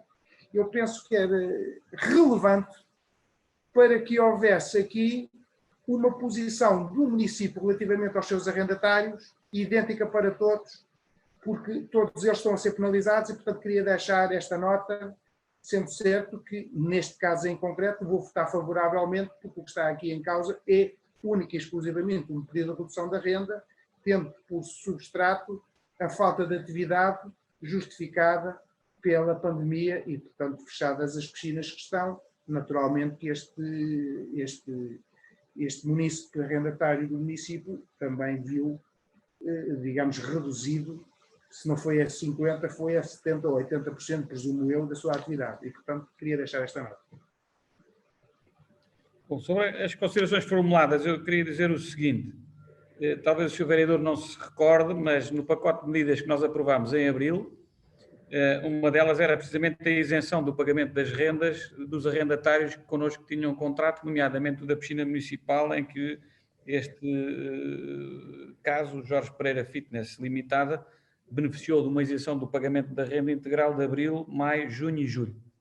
E, portanto, nós o que fizemos em abril foi prever um horizonte onde nós prevíamos que houvesse uma afetação por força da questão do confinamento, foi o que fizemos, e depois, a partir daí, houve uma redução da atividade que está demonstrada pelo arrendatário que a teve e há a sensibilidade do senhorio, neste caso município, em atender a essa circunstância, tal como atendeu a outra circunstância muito semelhante de outro negócio, neste caso instalado noutra instalação municipal no Centro Cultural de Morgado. Portanto, essa isenção nós já a fizemos, ou seja, já a fizemos na altura em que achámos que devíamos fazer, aliás, aprovámos isso aqui na reunião de Câmara por unanimidade. Isto é uma redução que tem que ver com o arrefecimento da atividade e com, sobretudo, uma quebra na receita. Pronto. Ela foi requerida, foi apreciada tecnicamente e reúne condições de nós podermos deferi-la. É isso que estamos a propor e, portanto, aquilo que eu disse e mantenho é qualquer arrendatário do município que entenda que há uma quebra abrupta da atividade económica e da sua receita tem a faculdade de fazer um requerimento que é apreciado, avaliado e cada caso é um caso. Vou-lhe dar outro exemplo. Nós isentámos o pagamento também das rendas dos utilizadores, neste caso dos lojistas que estão no mercado municipal. Dos lojistas e dos comerciantes que estão no mercado municipal. E eu estou convencido que neste momento eles têm tido maior capacidade de receita do que tinham antes deste período de confinamento que nós tivemos e deste estado de emergência. Porque efetivamente aquilo que tem vindo a chegar, e eu também tenho falado com alguma regularidade com eles, é que eles sentiram um aumento de procura na altura do confinamento, as pessoas procuraram não ir tanto às grandes superfícies e ir nesta questão dos frescos e do peixe mais ao pequeno comércio, nomeadamente ao mercado municipal. E, portanto, eu diria que, obviamente, eu não posso tratar aqui por um critério uniforme os arrendatários, porque cada negócio é um negócio e cada situação é uma situação. Ou seja, no mercado municipal, provavelmente elas não sentiram ainda a necessidade de vir a requerer uma redução da renda, para além daquilo que foi a isenção que já beneficiaram, como todos beneficiaram no início, porque precisamente não têm sentido uma quebra na procura e, portanto, nas suas receitas. Isso pode acontecer. E, portanto, neste caso, parece-me que o único critério que eu disse e que estamos a ser coerentes com ele é qualquer arrendatário que justifique comprovadamente uma situação de redução significativa da sua capacidade de receita e da sua capacidade de pagamento da renda, há toda a disponibilidade do município em, mais uma vez, dar a mão a esses arrendatários. E, portanto, é isso que estamos a fazer com este caso. Não quer dizer que seja o último caso que apareça e que faremos com todos aqueles que venham cá. Sr. Presidente, mas... Eu, por norma, deixe-me só de concluir que já lhe dou a palavra. Claro. Eu, por norma, não gosto de falar sobre política nacional nas reuniões de Câmara, nem me parece que o Primeiro-Ministro António Costa precise deste humilde concidadão para fazer a sua defesa. Aquilo que lhe posso dizer é o seguinte: eu acho que isso é comparar o incomparável. Uma coisa é uma medida, ou medidas que se têm que fazer para tentar controlar números que estão absolutamente arrasadores. Obviamente seria irresponsável se um governo, perante estes números, não atuasse e não atuasse com medidas muito rigorosas. Aliás, a Alemanha ainda agora está a anunciar mais um confinamento, e parece-me que os alemães, se há coisa que não têm é dificuldade em perceber e cumprir as regras, portanto, é porque a situação de facto é dramática. E, portanto, eu diria que uma coisa são medidas que têm que ser feitas e que afetam uma atividade, outra coisa é a nossa posição ou não de tentar olhar para os problemas e procurar estar da parte da solução dos problemas, que objetivamente é o caso.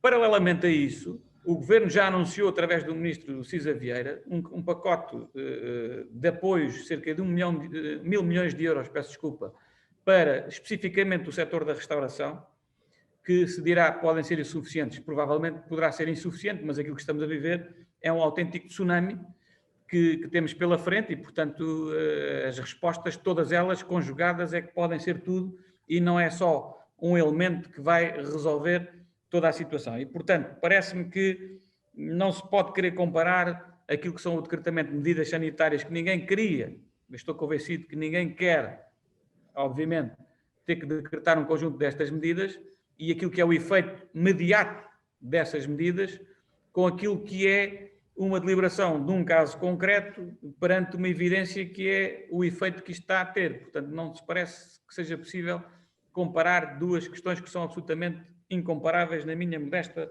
opinião. Mas, como lhe disse, nem o Primeiro-Ministro António Costa precisa da minha defesa, nem eu, por norma, na reunião de Câmara, gosto de, utilizando estas funções, pronunciar-me sobre matérias de política nacional abstrata.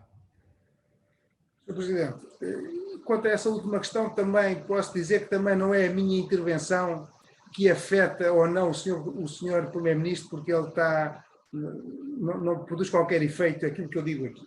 Mas passando em frente, eu quando estava a dizer, e parece que o Sr. Presidente entendeu bem, mas não quis vir ao meu encontro, naturalmente que eu sei que já tínhamos aprovado aqui isenções de rendas e essas coisas no período que foram defesas. Já sei isso. O que eu estava a querer dizer era, o critério da uniformidade era o seguinte: se a partir dos 40% de quebra da receita, ou de 50%, nós, município, estamos disponíveis para, preenchendo esses critérios que estão em causa, reduzir a renda a 50%, aquilo que eu diria era o seguinte: se temos um inquilino ou um arrendatário do município que apresenta uma quebra de 50% no seu ramo de negócio, a renda podia ser reduzida em 50%. Se apresenta uma quebra de 60%, a renda podia ser reduzida a 60%. Ou seja, o que eu proponho, e que acho que isso era criar a uniformidade, era tratar por igual aquilo que é igual e de forma diferente o que é diferente. Isto é, em função da quebra da receita, devidamente justificada, a renda acompanharia esse volume.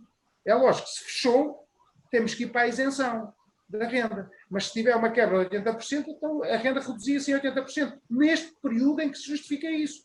Porque isso é que é tratar de forma igual as situações idênticas. E o Sr. Presidente ajuda-me a concluir com o meu raciocínio. Quando diz que, por exemplo, os senhores que estão a explorar as bancas do mercado municipal, que neste momento se calhar até não têm a quebra que esperavam ter, têm menos quebra, melhor para eles, mas não impede, quer dizer, se a quebra é 30% ou 40% não eram abrangidos, não eram contemplados pela medida, mas se, infelizmente, fosse 50% ou mais, aí já tínhamos a medida para os apoiar. Era este complemento que eu estou a dizer, não é outro, é apenas isto e só isto. Sr. Presidente. Eu percebo isso, mas já agora deixe-me só dizer o seguinte: nós estamos de facto a viver uma situação de emergência complexa, não é? Como todos sabem, não estou a dizer nenhuma verdade que não seja absolutamente, nos entre todos os dias pelos olhos adentro. Aquilo que me parece é o seguinte: nós, não digo que não seja pertinente aquilo que está a dizer, agora o que me parece é o seguinte: nós temos a faculdade de evitar excessos de burocracia, ou seja, nós para fazer uma coisa dessas teríamos que criar um regulamento, levá-lo à discussão pública, levá-lo à discussão à apreciação da Assembleia Municipal, porque é um regulamento que tem que produzir eficácia externa e, portanto, tem que ser essa tramitação toda. Aqui o que estamos a dizer é: temos a disponibilidade para um requerimento que entra de um arrendatário nosso, é tratado como um ato administrativo, ou seja, há um requerimento em que um requerente dirige uma pretensão à administração e a administração tem que responder nos termos do CPA. E, portanto, nessa medida, mediante uma deliberação fundamentada, O que podemos olhar é para cada caso e decidir fundamentadamente sobre cada situação em particular. Parece-me, salvo a melhor opinião, que nesta fase em que estamos a ver uma situação de emergência, estamos aqui a criar mais um regulamento, depois tem que ser apreciado por não sei quantos serviços, tem que ir passar esta tramitação toda.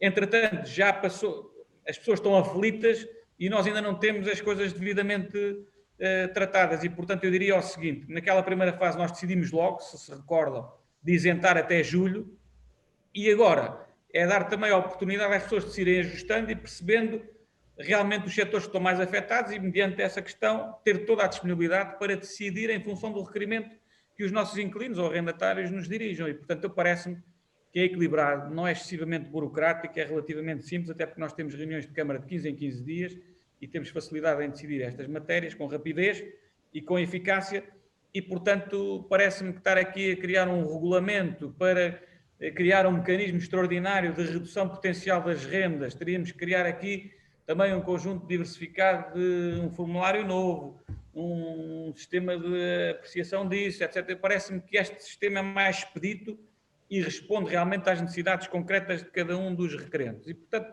salvo melhor opinião, se concordassem, continuávamos com este sistema, sem necessidade de estarmos aqui a criar mais um regulamento para as pessoas que tinham na mesma, penso eu, a mesma finalidade. O vereador Val Antunes. Posso? Sim.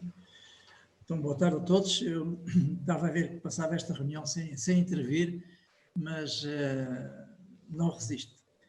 E agora, com um pequeno comentário jocoso, naturalmente, o vereador Luís Rodrigues, como é seu timbre, não resiste em quase nenhuma reunião sem falar da política nacional. Não lhe fica mal, pelo contrário, poder-lhe ficar bem, mas é uma constatação e essas coisas tornam-se às vezes irresistíveis. Falando agora já menos ou nada jocosamente, acho que estou de acordo com o Sr. Presidente. Estamos numa situação muito complicada, o processo tem que ser dinâmico, tem que ser caso a caso e portanto, penso que aqui há ganhos de escala em termos de dinamismo na solução. E, portanto, naturalmente, sem pôr em causa a proposta do vereador Luís Rodrigues, o pensamento e a dinâmica da solução nestes apoios que o Sr. Presidente coloca são, a meu ver, mais proativos e sem pôr em causa uma solução diferente para a frente. Mas desejamos que ela não surja sinal de que a pandemia vai desaparecendo, todos nós desejamos naturalmente. Depois, também não queria deixar aqui uma nota na questão que o vereador Luís Rodrigues foi voltar a buscar. E eu não queria, mas vou dizê-lo. Naturalmente que a solução que foi encontrada, eu diria aqui entre aspas ou não entre aspas, foi uma solução de balão de oxigênio, porque uma questão que não foi dita, e eu vou fazê-lo, tem a ver exatamente com uma solução que transitou, enfim, de terminal, que foram criadas as condições de amortização da dívida e, não direi os pés em cima do pescoço, mas talvez o joelho em cima do pescoço, era exatamente de que, se fosse aprovada a questão que o vereador Luís Rodrigues tanto defendeu, acerrimamente defendeu, provavelmente viria a acontecer que a Câmara nem o que negociou viesse no futuro a receber, porque eventualmente o espaço iria encerrar, eventualmente, sublinho, o espaço iria encerrar, e portanto as dívidas estavam lá, não eram recebidas, eventualmente haveria uma penhora sobre os bens pessoais em causa, e portanto acho que socialmente era uma solução má, e portanto penso que foi naturalmente a solução encontrada que permitiu esse balão de oxigênio face à situação pandémica que o país todo vive e que naturalmente, infelizmente, de uma forma talvez menos acentuada ou não, se vive também no município da Rota dos Vinhos. Portanto, eu não queria deixar de passar em claro, porque, enfim, vi-me na necessidade de intervir para deixar aqui esta abordagem e dizer realmente, terminando, repetindo-me, que a solução que estamos a encontrar neste momento, pelo Sr. Presidente, é aquela que, no meu ponto de vista, naturalmente, se aconselha neste momento. Sr. Presidente, era o que eu queria dizer. Obrigado. Muito obrigado, Sr. Vereador. Não sei se há mais alguma questão sobre este ponto 19 da ordem de trabalhos. Não havendo, poderemos estar em condições então de poder votar. Quem vota contra, quem se abstém, é aprovado então por unanimidade este ponto número 19 da ordem de trabalhos. Bem, o ponto número 20 diz respeito a um regulamento interno de controle da assiduidade e pontualidade. Há aqui uma alteração que tem que ver com a questão da assiduidade que é controlada por dados biométricos. Esta matéria já estava prevista no acordo com os sindicatos, portanto com o ACEP, que tínhamos assinado com os sindicatos, mas não tinha ainda sido vertido no regulamento interno e, portanto, também por questões de conformidade em termos procedimentais, no que diz respeito aos pedidos dos chefes de divisão e de unidade sobre estas matérias, é necessário prever, então, esta possibilidade expressamente no nosso regulamento e é isso que está aqui, sobretudo, em cima da mesa com esta proposta. Não sei se há alguma questão dos seus vereadores quanto a isto. Não havendo, poderemos votar então este ponto número 20. Quem vota contra, quem se abstém, é aprovado por unanimidade o ponto 20 da ordem de trabalhos. Pontos seguintes, ia permitir que pudessem ser apresentados em simultâneo. Enfim, eu penso que estes pontos, apesar de tudo, têm uma íntima relação entre eles e, portanto, daria, no fundo, destaque a ambos em simultâneo e depois votaremos em separado. Nós temos aqui presentes, nestes pontos 21 e 22, algo que me parece que é absolutamente importante e interessante para o município no seu todo, para o Conselho em particular e para a dinâmica que se pretende introduzir no Conselho. No fundo, nós temos falado recentemente, há cerca de 2, 3 semanas, com a Santa Casa da Misericórdia da Ruda dos Vinhos, que tinha um projeto inicialmente que até já estava em curso em termos de licenciamento urbanístico na Câmara Municipal para a ampliação da sua unidade de cuidados continuados da Santa Casa da Misericórdia a funcionar no antigo hospital e desta feita, no fundo, o que nos é apresentado e que nos foi apresentado recentemente foi, de facto, algo muito mais ambicioso do que aquela proposta inicial que a Santa Casa da Misericórdia tinha apresentado e que resulta também de uma parceria com uma entidade privada no que diz respeito não só à criação de uma unidade de cuidados continuados com capacidade para 80 camas, no fundo mais do que duplicando a capacidade atualmente existente, mas sobretudo, e o que é interessante é verificar-se que há aqui uma proposta para a constituição de facto de um verdadeiro campus na área da saúde e que me parece que é absolutamente estratégico, vital e importante e interessante promover. Eu diria que nós, enfim, temos forçosamente que estar ao lado desta pretensão da Santa Casa, desde a primeira hora, manifestámos logo, desde o início, essa circunstância. Estamos a falar de um edifício hospitalar que se pretende instalar naquela zona, portanto, da ampliação do antigo hospital e que, no fundo, tem aqui um conjunto de valências muito significativas. No caso concreto, estamos a falar da possibilidade de haver consultas programadas e urgentes naquele novo edifício a concretizar-se.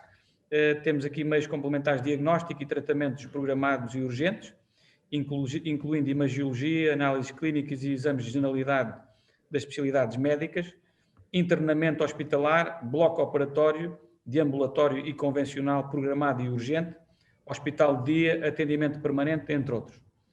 Portanto, para além daquilo dos cuidados continuados, que é a ampliação para 80 camas, conforme tive a ocasião também de relatar há pouco, parece-me que é de facto uma proposta que responde àquilo que são os desígnios de desenvolvimento do Conselho a médio e longo prazo. Este ano e já para o próximo orçamento municipal está previsto, portanto, um reforço de verbas para se apoiar a criação da USF, que permitirá que, ao nível dos cuidados de saúde primário, nós tenhamos uma cobertura de 100%, sensivelmente, dos utentes inscritos no Serviço Nacional de Saúde, ao nível dos cuidados primários, e esta valência a concretizar-se, e naturalmente que a Câmara está, desde o início, ao lado desta solução, no fundo, poderá representar um ganho muito extraordinário em termos de oferta de cuidados de saúde à população do Conselho, eu diria até das regiões limítrofes também, porque não dizê-lo, e permitirá também aqui um conjunto de atração de profissionais qualificados, de nova dinâmica económica e social em toda aquela zona e, portanto, parece-me que estamos a falar, de facto, de algo extraordinariamente interessante e importante, como disse e sublinho. Os dois pontos que vêm hoje à reunião de Câmara estão intimamente ligados pelo seguinte: esta proposta, tal como nos é apresentada pela Santa Casa, e isto foi, obviamente, discutido já com todo o pormenor, quer com os projetistas, quer com a própria mesa administrativa da Santa Casa, a proposta, tal como está apresentada, não poderá merecer o deferimento dos serviços urbanísticos do município, porque em termos de enquadramento do PDM, os 3 pisos que aqui estão previstos, 4 pisos, desculpem, que estão previstos não poderão ser aprovados, portanto teria que haver uma redução ao nível dos pisos. No entanto, a proposta que nós propusemos à Santa Casa poder avançar este caminho em conjunto, e portanto daí temos que trazer este ponto à reunião de Câmara e depois à Assembleia Municipal, é avançarmos com uma proposta de suspensão do PDM, que permita que, excepcionalmente, exista a possibilidade de construir esta unidade que, no fundo, tem um parâmetro, neste caso um piso superior ao PDM, e é aquilo que permite o nosso PDM. Obviamente que, do ponto de vista do impacto desta construção, ela vai se sentir, eu diria, sobretudo de quem vê o edifício novo a partir do alçado frontal do Hospital Antigo, portanto, junto às arcadas, e, portanto, ele terá um impacto porque vai se sobrepor nas traseiras desse edifício já com quase 400 anos, talvez, ou 500 anos, vai se impor esse edifício de uma forma muito significativa. No entanto, o impacto na Avenida Brito da Conceição é praticamente inexistente, até porque o edifício vai trabalhar a partir de uma cota inferior, que existe na estrada da Avenida Brito da Conceição, e, no fundo, ele vai alinhar muito por aqueles edifícios que já existem, quer do edifício residencial, onde está ali o Doce Arruda e aquela ótica, quer também do edifício do próprio terminal rodoviário, que está ali nas redondezas, e, portanto, o impacto não será muito visível a partir da Avenida Brito da Conceição, é sim, digo eu, a partir deste alçado frontal, como disse aqui, pela Rua Cândido dos Reis, através da fronteira, do alçado frontal, digo, do Hospital Antigo da Santa Casa da Misericórdia. Enfim, da nossa parte, nós tudo faremos, e já foi dito ao seu provedor, inclusive, que tudo faremos para sustentar e para estar ao lado desta pretensão junto da CCDR, que é agora a entidade que, após a eventual deliberação favorável da Câmara Municipal e da Assembleia Municipal, se pronunciará sobre esta matéria. E, naturalmente, que um ponto seguinte na ordem de trabalhos é a questão do reconhecimento do interesse público municipal para que este projeto possa avançar e, assim, termos também mais argumentos para poder convencer a CCDR, a LVT, da bondade e do interesse que existe para que o município possa ter no seu território um investimento desta grandeza e natureza. Eu diria que, obviamente, depois, em termos de arquitetura, alguns impactos que eu já referi em termos de volumetria vão ter que ser minimizados e salvaguardados. Há soluções que os arquitetos têm que trabalhar para essa matéria. Eu iria partilhar convosco aqui uma pequena vista tridimensional para se perceber um pouco o alcance e o impacto do edifício. Nós temos aqui, bom, isto não vai ser fácil, mas de todo modo, eu depois posso pedir é que reencaminhem para os seus vereadores. Portanto, eu não sei se conseguem ver aqui este corte. Estão a ver aqui o antigo edifício do hospital. Este antigo, este mais branco. O cinzento é todo o bloco novo que está previsto ser construído. Portanto, estou a ver que aqui há uma diferença significativa que na parte frontal aqui da Rua Cândido dos Reis será, de facto, sentido. Obviamente, aqui na traseira da Avenida Brito da Conceição, isso não será sentido dessa forma, mas, de alguma forma, eu diria que trabalharemos todos em conjunto para tentar convencer das virtudes do projeto e não só do defeito, se é que ele tem algum defeito, nomeadamente a questão apenas de não estar conforme os parâmetros que atualmente o PDM de Arruda preconiza para aquela zona do território concelhio. Bom, eu depois vou pedir para os serviços se remeterem. A Joana tem isto, portanto pode pedir a ela para avançar. Portanto, tudo visto e somado, portanto, estes pontos 20 e 21 da ordem de trabalhos, peço desculpa, 21 e 22 da ordem de trabalhos, estão relacionados com este tema, o campus de saúde em Arruda dos Vinhos, promovido pela Santa Casa da Misericórdia em parceria com uma entidade privada e, no nosso modesto entendimento, reúnem condições para poder ser deliberado favoravelmente. Ponto 21, a suspensão parcial do plano diretor municipal para se poder avançar com a eventual construção deste campus da saúde e, ponto 22, em paralelo, deliberar-se também, no fundo, o reconhecimento do interesse público municipal, por todas as razões já aduzidas e outras tantas que se poderiam somar, para que se possa, no fundo, dar mais força a este projeto, para ele poder avançar e conhecer a luz do dia que todos seguramente desejaremos. Enfim, à data de hoje é o que me importa dizer. Obviamente depois vamos abrir um período de diálogo técnico e político com a CCDR-LVT e, antes disso, naturalmente, antes desse diálogo, vai ter que ser apresentado este ponto para deliberação, estes dois pontos também, na próxima reunião da Assembleia Municipal para o efeito. Portanto, basicamente é isto que posso dizer em termos de enquadramento destes dois pontos 21 e 22 e, naturalmente, estarei à disposição dos colegas para alguma questão que me possa ser possível responder à data de hoje. Muito obrigado.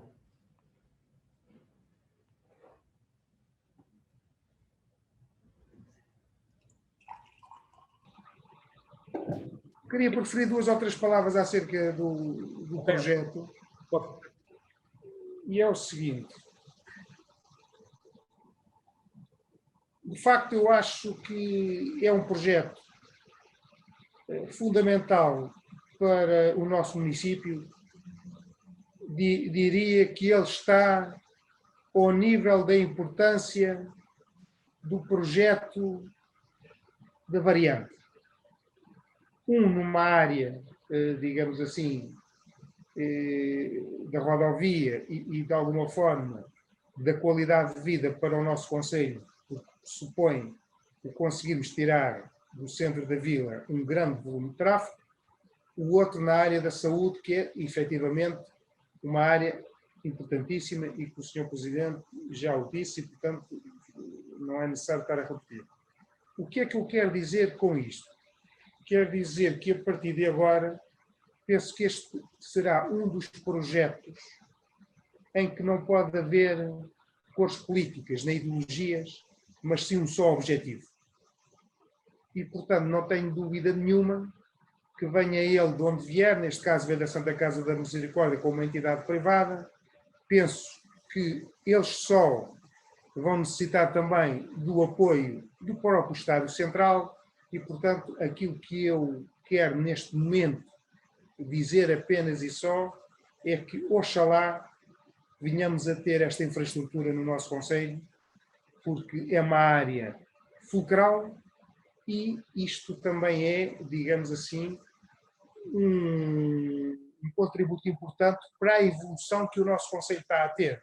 Portanto, o nosso concelho tem tendência a aumentar a população, isso está previsto também esse aumento populacional e, portanto, se nós soubermos dar numa área tão importante como a saúde resposta aos nossos munícipes e até conhecendo que possamos ajudar alguém também de concelhos limítrofes, de facto estamos aqui a contribuir para o progresso do concelho e a mim o que me importa aqui realçar é apenas isso e só, que se consiga de facto concretizar este projeto, que efetivamente é um salto qualitativo na área da saúde muito grande e que a todos nós nos deve deixar orgulhosos se ele se vier a concretizar. Penso eu, repito, a Santa Casa, a entidade privada e seguramente que o Estado Central também terá aqui uma palavra a dizer no apoio que possa vir, penso eu, mas não tenho também outros dados que me permitam dizer se o Estado Central também tem aqui ou não participação, se fica só no privado, mas o que para mim importa reter é que ele se concretize. O resto, de uma maneira ou de outra, quem beneficia são os jardenses e é isso que importa. Obrigado, Sr. Vereador. Apenas tranquilizá-lo para dizer o seguinte, enfim, enquanto cá estiver nestas funções, e só posso falar, como é óbvio, até ao final de 2021, como deve imaginar, eventualmente, aquilo que me traz registrar sobre esta matéria é que não há dúvida nenhuma do nosso compromisso para que este projeto avance. Aliás, a mesa administrativa da Santa Casa tem plena convicção que só pode avançar com este projeto se a Câmara estiver ao lado, porque em termos urbanísticos já se viu que não era possível, numa primeira análise, fazer este projeto. E, portanto, eu penso que se comentar este assunto com o seu provedor, enfim, se tiver a oportunidade de comentar com ele este assunto, eu creio que ele testemunhará precisamente isso, que desde a primeira hora, não só a Câmara esteve do lado das soluções, como disse abertamente que este era um projeto absolutamente estratégico e vital e que tudo iríamos fazer o que estivesse ao nosso alcance para que ele se pudesse materializar e concretizar. E já tivemos reuniões também com o promotor privado e ele ficou bastante sensibilizado com a nossa postura e, nomeadamente, não é em vão que nós conseguimos, em 2, 3 semanas, passar de uma mera intenção para um projeto já mais consolidado e para um pedido de suspensão do PDM e a declaração do interesse municipal e, portanto, isto com 2 reuniões que tivemos e já estamos aqui nesta fase e, portanto, eles ficaram muito sensibilizados com essa questão e não há dúvida nenhuma que o município estará na linha da frente e também já combinei com o seu provedor que vamos solicitar à senhora Presidente da CCDR-LVT, depois, obviamente, dos órgãos municipais poderem pronunciar sobre esta matéria para rapidamente podermos sensibilizar quem de direito para não só a necessidade de rapidez na decisão, mas também da decisão que possa servir os interesses locais e, naturalmente, os interesses locais aqui são os interesses da Santa Casa, são do operador privado que fará o investimento e são do município da Ruda que tem todo o interesse público no reconhecimento deste projeto como absolutamente estratégico para dar uma resposta de enorme qualidade numa área tão importante e nevrálgica como é a saúde e, sobretudo, que possa também, com essa matéria, atrair novos investimentos, atrair mais qualidade de vida, atrair profissionais qualificados e atrair também uma dinâmica económica e social no concelho que tenha maior capacidade de geração de proveitos para todas as entidades que já cá estão no nosso concelho. Portanto, basicamente, estamos todos alinhados e, da minha parte, posso tranquilizar o Sr. Vereador que, em momento algum, pesará nas nossas decisões qualquer tipo de critério que não seja o critério do estrito interesse público municipal. Sr. Presidente, nunca estive intranquilo, só esperava de si essa sua resposta e esse seu empenho, porque os projetos ficam e as pessoas passam. Isso mesmo. Muito bem, estamos em condições de poder avançar com a votação destes pontos. Ponto, não sei se há mais alguma questão ou comentário, peço desculpa que não perguntei. Não havendo, podemos passar então aos pontos 21. No caso, estamos a deliberar, portanto, a proposta de suspensão parcial do Plano Diretor Municipal, no fundo, para viabilizar uma futura construção deste tal campus de saúde, conforme tive a ocasião de explicitar no início da minha intervenção neste ponto. Quem vota contra? Quem se abstém? É aprovado, então, por unanimidade o ponto número 21 da Ordem de Trabalhos. O ponto 22 da Ordem de Trabalhos está relacionado também com esta instalação do campus de saúde em Arruda dos Vinhos, mas desta feita não é a questão do PDM, é a questão do reconhecimento e a declaração do interesse público na instalação deste equipamento no nosso concelho. Quem vota contra? Quem se abstém? É aprovado, então, também por unanimidade este ponto número 22 da Ordem de Trabalhos.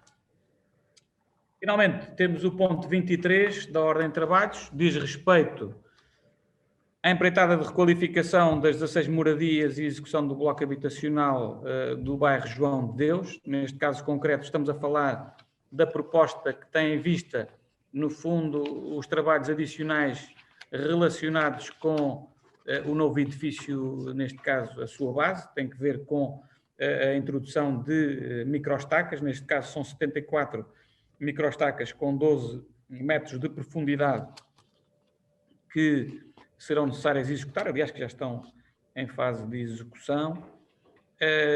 Contrariamente àquilo que tinha dito na reunião de Câmara, o custo é um bocadinho superior aos 100 mil euros, ao contrário daquilo que eu tinha dito numa reunião de Câmara aqui há um mês e tal atrás. são 118.000 euros, 956,92 mais IVA.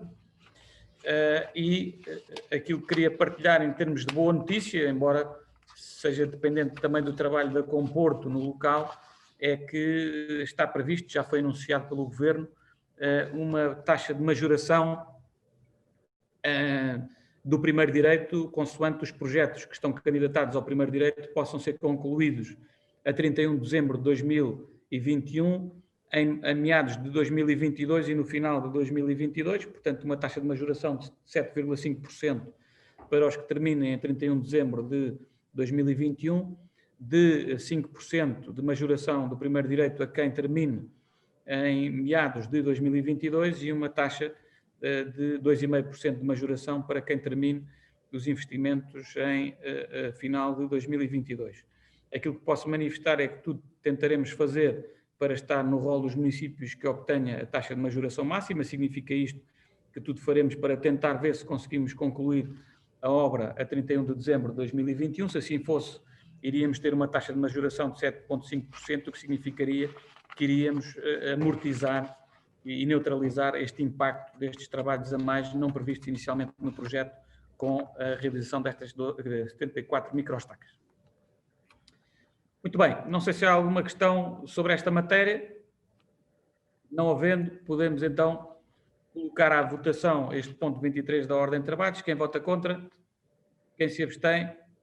É aprovado por unanimidade o ponto 23 da ordem de trabalhos. Portanto, chegamos ao fim dos documentos para deliberação nesta reunião de Câmara. Vamos então passar aos documentos para conhecimento. Temos o resumo da tesouraria, as obras particulares e também o parecer do Conselho Geral da Associação Nacional de Municípios quanto ao Orçamento do Estado para 2021. Bom, não sei se há mais alguma questão. Antes de terminar, gostava só de dizer, para reiterar que, no fundo, vamos ter uma reunião de Câmara extraordinária na próxima sexta-feira.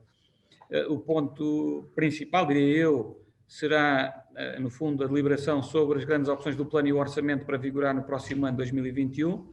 Relacionado com isso, temos toda uma panóplia de documentação, como é a panágio, desde logo também a protocolo de delegação de competências para as juntas de freguesia, o pacote fiscal, o mapa de pessoal e, portanto, vai ser uma reunião extraordinária, mas ainda bem que vamos fazer extraordinária, porque assim permite termos mais tempo para discutir documentos desta importância. Hoje a ordem de trabalhos, como viram, já foi muito extensa e, portanto, assim teremos mais facilidade para na sexta-feira, às 15 horas, também por Zoom, podemos ter mais tempo para debater estas matérias tão importantes que irão à votação. Os macronúmeros eu já vos enviei ontem ao final do dia por e-mail. De todo modo, amanhã seguirá a convocatória e o relatório que está a afinar alguns pontos, depois acompanhará os documentos, mas os números, que é o principal do orçamento, já estão em vossa posse para poderem ter o devido tempo e a devida ponderação de análise para na sexta-feira podermos deliberar em conformidade. Dito isto, parece-me que disse o essencial que tinha para vos transmitir nesta fase. Não sei se há mais alguma questão que queiram colocar. Sr. Presidente, só para lhe pedir que, se fizer o favor, que se me enviava os documentos para o meu e-mail particular. E o Gmail? Sim. Está bem, vou fazer isso. Pronto, muito obrigado. Mais alguma questão?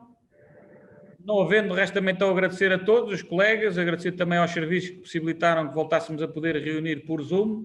Enfim, vamos ver até quando, e oxalá que seja por muito breve trecho. E até uma próxima oportunidade, com saúde, votos de saúde para todos. Muito obrigado e até breve.